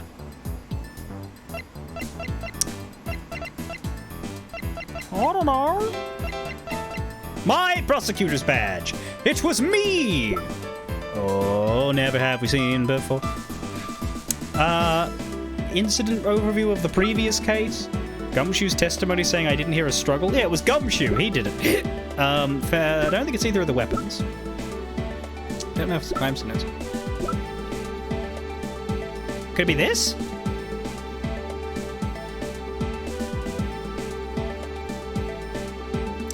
How does his blood get in this bag?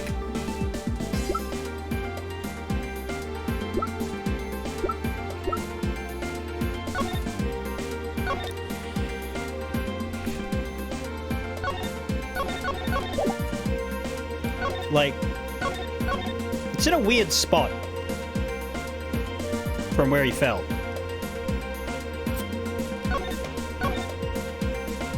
And most of the blood is here for some reason.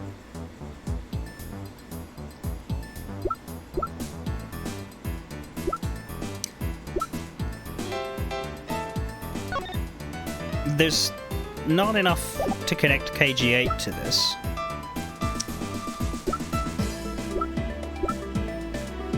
We could say it's the handgun because Rel was killed from a few yards away, but I don't think that necessarily proves that Faraday didn't shoot it. I'm just gonna try and tie the blood to it, see if this, or the blood bag to it, see if this works. The gun in Mr. Faraday's hand and the plastic bag with his blood on it. Alright, so it's either of them. These two items point to the presence of a third person. How so? Recall Detective Gumshoe's testimony. I was in the hallway the whole time, but I didn't hear a single peep of a struggle.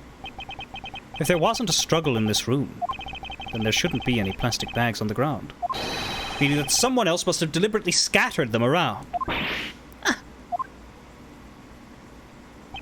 Do you not see the possibility in this? Disregarding the gun for the moment, there's a high probability of blood splatter when a knife is used on a person. If the culprit held the knife with a plastic bag around it, they could use the bag to catch the blood splatter from when they withdrew the knife. Then, by spreading a few more plastic bags around, mixing the bloody one in with them, and arranging the room to make it look like there was a struggle between the two, they were able to conceal their presence. Duh! I guess that works. Looks like we've still got a long way to go in this investigation. Yes. Objection!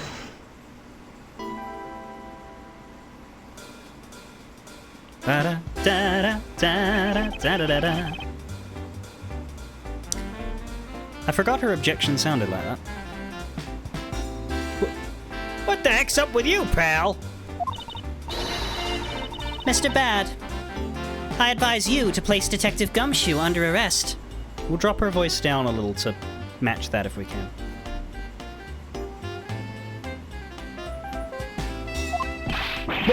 What? What's the meaning of this? Looks like you're not man enough to discipline your own subordinates. Don't you dare. That detective claims he was there, standing in front of the door the entire time. But I have it on good authority that it was all a giant lie. Miss Yu, I ask that you please explain that last statement. I'll let His Honor explain it himself. I saw it with my own eyes, I tell you. During the recess, there was a period of time when there was no one in the hallway. What? See, Mr. Bad? So I ask you, why would a detective who was supposedly doing his job the whole time want to fabricate such a lie? Gumshoe, did you kill Faraday? No! Of course not, sir! It would appear as if the one who set this whole crime scene up is that detective, which basically renders his testimony a complete lie and wholly invalid. It looks like your perfect logic has just come tumbling down, Myers. I was in the hallway the whole time, but I didn't hear a single peep of a struggle. The Was that statement really a lie? Detective Gumshoe, you're now a suspect in the murder of 2 men. Now, spit out the truth, or so help me. I haven't lied to anyone, sir, honest. I really was there. I was in the hallway the whole time. Hold it! Detective Bad, I ask that you please do not act without my permission. After all, I am the one that is heading up this investigation, am I not? Don't talk like you know what's going on, boy. All I want is for this investigation to run perfectly. Perfection is the only wish of a disciple of Von Karma, after all. Therefore, before you take Detective Gumshoe into custody, I'd like to set the record straight on something. And what's that? What should I ask Detective Gumshoe about?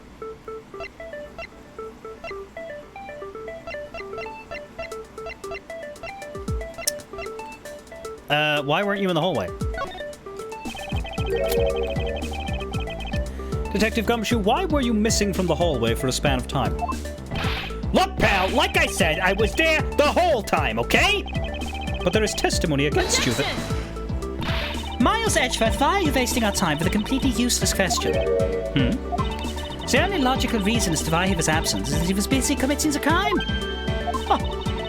Anyone who says otherwise is a fool. Maybe I should ask about something else. Okay. What was the hallway like? Detective Gumshoe, I take it that no one else was in that hallway at any time, correct? Huh? No, well, of course not, pal. You're being awfully defensive. Might you be hiding something from me? Watch your mouth, pal. You can't go around saying stuff like that about me without any evidence. I suppose you're right. I have no evidence at this point. Miles Edgeworth, how can you be losing its battle of wits with this detective? You're a disgrace. Maybe I should ask about something else. Well, gee, I guess it's motive for the murders. I don't think I've ever done that badly before in a 3 questions. I always get it right. At least the second time. I suppose the one thing I'd like clarified is Detective Gumshoe's motive for committing this crime. Motive, huh? Gumshoe, you got a grudge against Faraday or anything? No, sir, not me. Not a single bad thing against Mr. Faraday, sir. Is that a fact? Objection! You really have a problem with lying, don't you, Detective Gumshoe? I'm telling you, I am not lying! The more unnatural you act, the more suspicious you become, you know? If you want a motive, Edgeworth, I have one for you right here. Could you please share it with us? However, be forewarned that I won't hesitate to object to flights of fancy. Because all I'm interested in is the perfect explanation.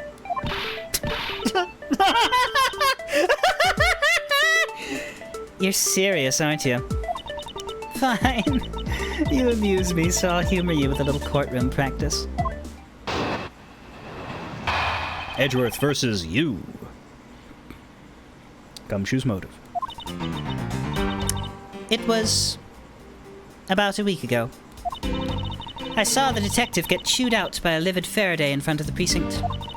He stood there super pale as Mr. Faraday yelled, "That's a salary cut for you, you nitwit!" A brand new detective suddenly getting his salary cut, that's reason enough for a grudge. Well, how's that for the perfect explanation? You totally misunderstand me, pal. No matter how mad I get, I could never hold a grudge. Quiet. We can't trust anything you say. Sir? There's nothing wrong with the motive she proposed per se. But there are some gaps in her logic that need to be filled in. Ms. Yu's perfect explanation may not be so perfect at all. Gumshoe's motive. It was about a week Hold it! A week ago, Then you and Detective Gumshoe are acquaintances. No way. I only met him in person today. Then how did you know about Detective Gumshoe? Oh, I've seen him around before. I saw the detective get chewed out by a livid Faraday in front of the precinct. Mr. Faraday was upset. Yeah. You know what else? Mr. Faraday isn't exactly known to get angry often. But there he was, totally beat red in the face. And the offending detective just stood there, pale as a ghost, like he was about to die. Just like the face he is making now, right? No, I'm completely innocent, I tell you.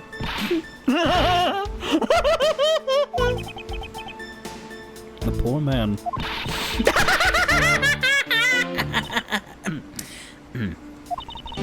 It was quite the scene with the detective. He stood there, super pale, as Mr. Faraday yelled, "That's a salary cut for you, you nitwit!" You just stood there watching this unfold in front of you? Yeah, I have to say it was really enjoyable too. But that's why when I saw Detective Gumshoe earlier, I knew to steer clear of him. No way. I thought it was because I had something stuck on my face. But you do! Huh? What have I got stuck on my face? Let's start with your eyes, nose, mouth. Oh, and those ridiculous eyebrows! Huh? Oh man, messing with your head is just too much fun. Miss Yu, if you don't mind, I'd like to return to your testimony now. Sure, why not? A brand new detective suddenly getting his salary cut. That's reason enough for a grudge.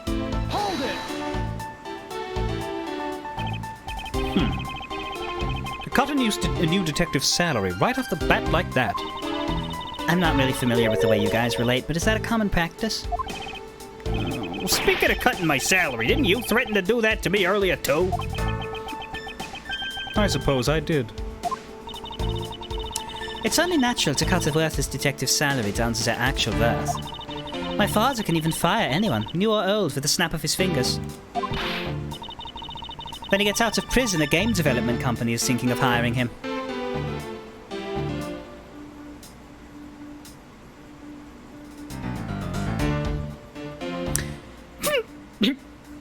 Do you think maybe that's reason enough for detectives to hate you people? Well, I guess they really shouldn't cut people's pay. Detective Bad, don't tell me Mr. Von Karma cut your salary earlier. Well, how's that for the perfect explanation? You call your explanation perfect? Is it not to your liking? Unfortunately for you, it's just not up to my standards. Oh? Is there something you want me to clarify in that case? What should I do? Should I raise an objection? Always. All right, if you could clear this one thing up for me. What was his motive for killing the other guy in the room? I mean, because there's a witness, but still.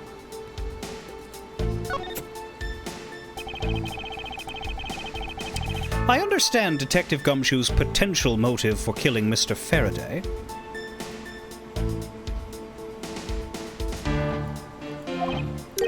However, what about his motive for killing Mr. Rell? His motive for killing Rel? Like I would know. If there was no clear motive for both of the murders, then I doubt this incident would have occurred. Wouldn't you agree? Is there anyone else who might have had a grudge against either of the two men? Or should we look into that ourselves? Oh. In that case, I have absolutely no idea. Realistically, there's only 3 people who could be on Cook for this. And they're right here. Cochin's only cameoed, but it could be him if he shows up in a larger role over the course of the case. It could be Bad. He seems like a pretty established veteran detective, and yet we've never heard of him before this flashback. Or it could be Callisto Yu, who we also have not heard of before this flashback. We don't know what any of these people are doing 7 years from now. And these two were already at the scene when Edgeworth arrived. What? But that's impossible. She must know something. Wait. Can you please not glare at me like that? It makes me laugh. Oh, I didn't even do anything and you're already laughing away. Well, anyway. The way I see it, as long as he had a motive to kill one of the two, this crime would have played out the way it did anyway. Oh? Would you care to explain your logic? And this time, please try to provide a truly perfect explanation. Perfect this, perfect that. Stop being so uptight. Or is that a requisite trait for being a blood karma? Miles Edgeworth, I demand that you shut this rude woman up. I wish you'd both be quiet for just 1 second. Oh well. I guess I'll just have to explain it to you kids. Motive to kill the men. There's no one out there with a motive to kill both Mr. Faraday and Mr. Rell. All you really have to establish is that someone had a grudge against one of the two men. Mr. Rell, who happened to be there, became a witness to Mr. Faraday's murder.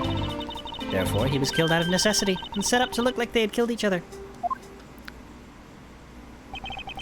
I wonder if that's really true.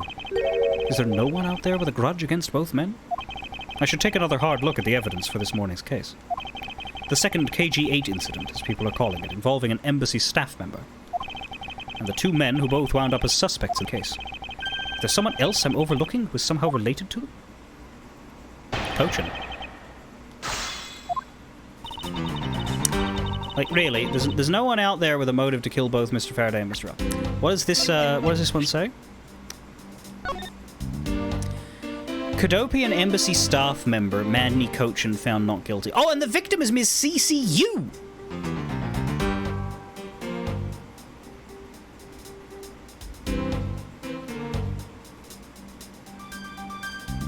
Both of them would be tied in for this. What does it have to do with Byrne Faraday, though? I don't know.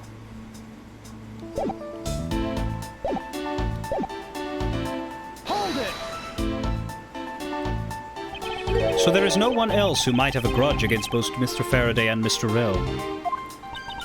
I suppose no one is a bit of a stretch. But I'm pretty sure no one like that was here in this courthouse today. She's lying through her teeth. We just saw someone like that here earlier. Besides, you don't need to prove that the killer had a grudge against both men. All you really have to establish is that someone had a grudge against one of the two men. Someone with a grudge against one of the men. In that case, aren't there plenty of other people who fit the bill? Sure. After all, who doesn't garner scorn from another simply by being alive? But the only one who held a grudge and acted upon it by killing was Detective Gumshoe. Ugh. Furthermore, Mr. Rell, who happened to be there, became a witness to Mr. Faraday's murder. So you're saying that he was basically silenced? Aren't you glad you managed to avoid the same fate, Your Honor? Why, if you had been the one to witness the blood-covered detective... What? Detective Gumshoe, you would kill even me? What? I could never do something as terrible as that, Your Honor. There's no need for even a second of deliberation. I will hand down my verdict here. Objection! Your Honor, take a look around. We are not in court right now. It would be greatly appreciated if you would stay here with us in reality. Please forgive me. I know not what I do. And you, there, Miss Yu, hurry up and continue with your testimony. If you fail to do so, I will whip you into shape. That's nice. Sounds kind of fun, actually. Anyway, Detective Gumshoe had to erase the witness, Mr. Rell. Therefore, he was killed out of necessity and set up to look like they had killed each other. Hold it! I didn't do it, pal! No hard feelings, but I don't think we can take the word of a criminal seriously. But I can't even begin to think up ways to set up a crime scene. I suppose you do lack the necessary tactical minds required to do such a thing. Why do you have to kick a man when he's down, pal? You shouldn't put yourself down, Detective. You're a big boy. I bet you thought it up all by yourself, right? Yeah, that's right. And I worked real hard at it, too. I think this proves one thing about the detective. He has the mental acuity of a worm. I have to admit, her explanation does make sense. However, there is also something she overlooked in her testimony. I should present that piece of evidence and see if I can't make her see the truth.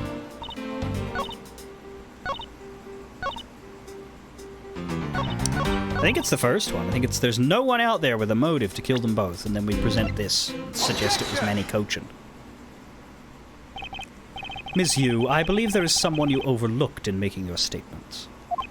Or rather, is it because you'd rather not bring this person up? What do you mean?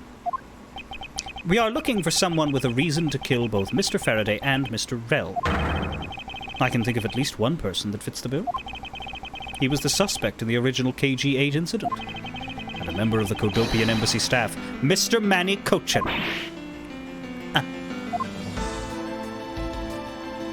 That's right. The very man who came to visit you earlier out in the hallway. The man who killed a member of the Kodopian embassy staff, Mr. Rell. And the man who was the lead prosecutor of the KG-8 incident, Mr. Faraday. Are you telling me that Mr. Cochin has no reason at all to kill both of these men? Well, I suppose he might have a reason or two. You covered for me, pal. Don't put it like that. Maybe you're not such a bad guy after all. Don't get ahead of yourself. You're still a suspect. Make no mistake about that. The perfect evidence, the perfect testimony. These are the only things I wish to own. But I didn't do it. You will stay under my authority and go investigate Mr. Manny Cochin for me. And remember, I will not be very forgiving should any of this leak out. Hold it. You want to investigate Cochin? You'd just be wasting your time. Why is that? Cochin was up in the viewing gallery watching the trial. Or so I was told. Every cop in this place has been keeping an eye on the guy since he arrived. Since the only real suspects we have is still Detective Gumshoe. I suppose so. No way. Come on, Detective Bad. You gotta believe me, sir. I really was in that hallway the whole time, sir. I never took a single step into this room, sir. Okay. Then are you saying there was someone else who passed through the hallway? No. There was no one else, sir. Then why should I believe you didn't do it? That is one incredibly foolish detective, standing right in front of a crime scene all by himself. It's as good as a confession of guilt. I have to admit it's a bit strange. Most criminals will fabricate some sort of lie to escape their crimes. If that detective really wanted to prove that he is innocent, you'd think he would at the very least offer up "I spaced out while on duty" or the like. Come on, Gumshoe. Time for your interrogation. Detective Bad.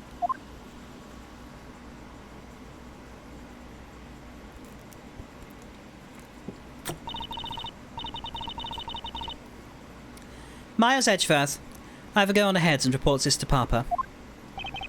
And that, as they say, is that. Right, everyone? Well, I suppose we should both be getting back to our real jobs now, huh? Before we do, Ms. Yu, there is something I'd like to speak with you about. What is it?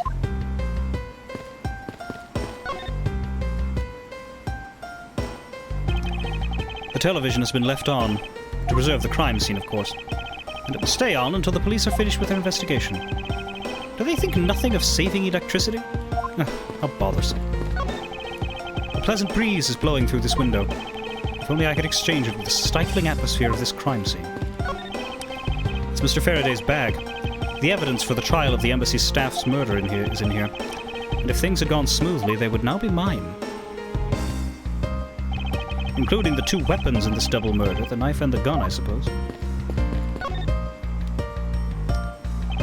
Everything is neat and tidy on top of the table, with not a single disturbance in sight.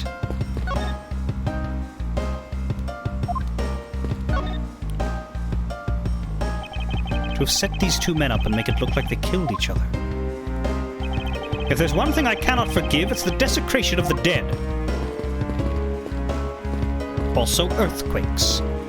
Fuck earthquakes. These plastic bags look like they fell here by chance at first glance, but all of them, with the exception of the bloody one, are just camouflage. I suppose you could call this a twist on the old to hide a tree, hide it in the woods.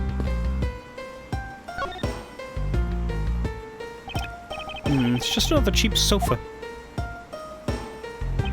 If I should buy one for my office, I'll be sure to select a much more luxurious one. Hey, wait. Edgeworth? Where are you off to? Aren't you the one who wanted to talk? Oh, yes, sorry about that.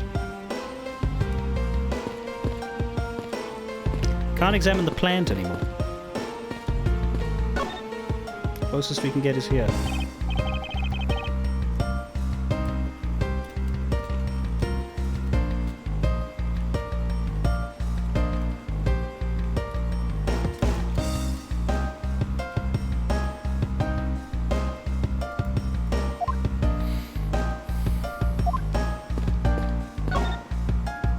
Can't look on the plant and dream of Charlie. It's C-H-A-R-L-E-Y. So, what did you want to ask me about? First, I'm going to present all my evidence to you. Ms. Yu, what do you think about this piece of evidence? Actually, Edgeworth, I'm interested in finding out what you think about it. I don't really know all that much about it. Then I don't really know all that much about it either. Ugh. Sorry, guess I can't be of any service. I shouldn't push her too much, she'll just start laughing again. Mia is still alive! Quick, warn her! Yeah, so's Elise Dunim. So's every single victim. Except for these guys. Mr. Faraday was killed with this knife, correct? I feel bad for him. Being killed by evidence you prepared yourself is just awful. Miss Yu, what do you think about this piece of evidence? What do I think? Well, other than the blood, it's a very pretty and ornate knife. I'd love to use it as an ornament in my home. If it's all right with you, may I have it? What are you talking about? This is a weapon that was used to kill someone with. Why so serious? I think someone needs to loosen up. Oh, there she goes again! Looks like Mr. Rell was killed by the very gun he used to kill the embassy staff member. You speak of the concept of karma, I assume. That you take your life into your own hands when you commit a crime, correct?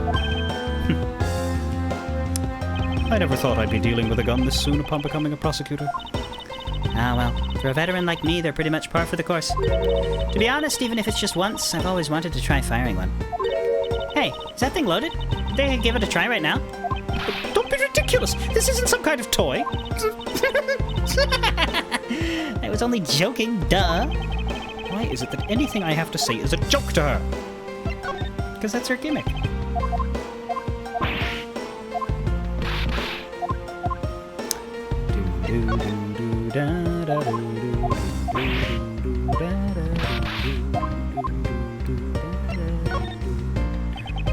It is a shame that we will not be able to face each other. It was to be my first trial, too. Oh, was that a declaration of war? How nice it is to be young and carefree. And what a nice squeaky clean badge you've got yourself there. I'm jealous. I'm sure its gleam will dull over time with experience. Are you saying that your reputation will also tarnish over time with it? That's not what I meant. Well, you just can't avoid some things in life. I'll never allow my badge or my reputation to become tarnished. But I'm not going to make the Elden Ring joke again. The current case of the murdered Kodopian embassy staff member. I've heard that people have begun calling it the second KG-8 incident. Only among you law enforcement types. And what about it? I'd like for you to tell me everything you know about the original KG-8 incident. I'm afraid I can't help you. I don't know anything beyond what was reported in the papers. No, I believe you know much more. Since you are directly tied to the KG-8 incident, I'd appreciate it if you'd stop with the false accusations.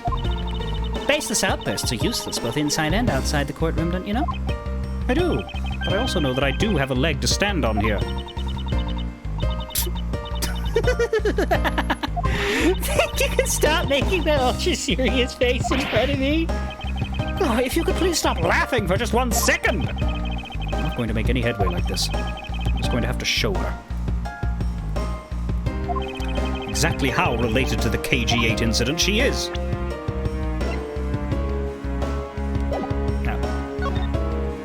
It's funny, both the organizer button and the present button take you to the same fucking page. It's just that you get the present button with the present button and you don't with the organizer button. It's annoying. Ms. Yu, I believe that I have proof of your connection to the KG-8 incident. That file is your proof? Very well then. Why don't you tell me exactly how I'm related to the KG-8 incident? Through the victim. Your connection to the KG-8 incident is through the victim.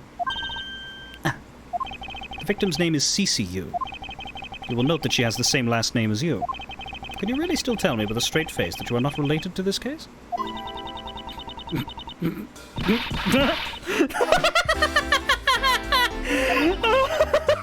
Sorry, but we're not related. What? Just kidding. You asked that question with such a serious look on your face. I couldn't help it. Ms. Yu, I ask that you please tell me the truth. All right. I'll tell you everything I know. As you guessed, the one who reported the smuggling activities of the Amano group was my sister, Cece. As I thought. And she was killed, right before she was to testify at the impending trial. By Manny Cochin. But because he was tried once and was acquitted, he gets to live out the rest of his cushy life completely carefree. All because of a lack of evidence. No, I heard that the evidence to convict him did exist. What? I heard it from Mr. Faraday himself after Mr. Cochin's trial was over. Apparently a man in black made off with the most important piece of evidence. Then the evidence had been tampered with? Isn't it just like a criminal to do something like that? The smuggling ring being run out of the Amano group by one of its secretaries. They bailed Mr. Cochin out. Turns out they were in league with each other all along. How big was that smuggling ring? Was it a large operation? I don't really know. Which is why I wanted to become the lead defense on this case that people are calling the second KG-8 incident. But I haven't learned anything new at all. I was probably expecting too much, I know. You mean you think this case has nothing to do with the smuggling ring? I don't know what to think. Why did Mr. Cochin want to meet up with you earlier? Actually, he came to watch the trial. Apparently he only found out that I was the defense lawyer on this case after he'd arrived. He figured he should say hi. And one other thing. Looks like you couldn't resolve anything this time either. Too bad. What's that supposed to mean? Oh boy, stop it with the scary face already! I'm fine, really. I gave him a good slap across the face. The way she talks about slapping him as she laughs away is kind of creepy. But it's just as Mr. Bad said. He's not related to the double murder. I asked around, and people in the gallery claimed that he was in his seat the entire time. Talk about cruel fate. Well, this is about all I know. Sorry. Guess I wasn't much help, huh? That's not true. I'm sorry I made you recall such a painful time in your life. Edgeworth, you really are too serious for your own good. You really need to learn to relax. We wouldn't want you to die of stress, would we? Thank you for the advice, but there's no need to worry. I work in my own way, and I will catch this criminal in my own way as well. You'll see. Look at you with your game face on, ready to go! I'm making no such face. Did you know? Laughter is the best medicine, Edgeworth. Don't you get tired of making such a serious face all the time? I'm charged with making sure that all of the criminals of this world are found guilty. I have no need for laughter. There you go, making that face again. Oh well. I've got to get going. I still have a few loose ends I need to tie up. Yeah, it's... like, you'll notice that when she's not laughing, I also play her as sort of monotone and serious. It's kind of just my read of how she stands. Like, she always looks very disinterested, except when she's cracking up. Like, she's casual and doesn't want you to take everything seriously all the time. But I do the monotone thing more as a concept of aloofness than... it's like, she flicks a switch, you know? The KG-8 incident and this murder investigation. It is my belief that these two cases are related to each other somehow. Plus, that detective. Detective Gumshoe. It's obvious she's lying. That he's lying. Even though the lie is hurting his chances. Clearly this case is far from over. Who would he lie for out of this mob, do you reckon?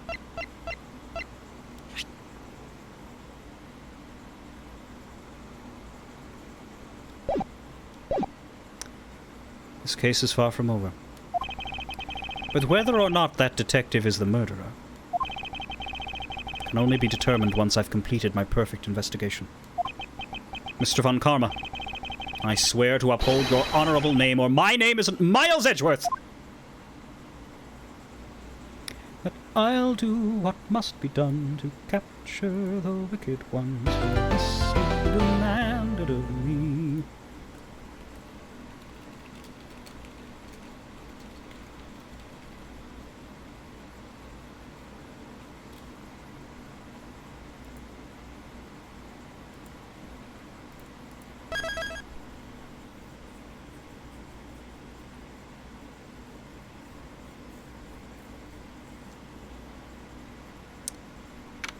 September 10, 4:45 p.m. District Court, 3rd floor lobby.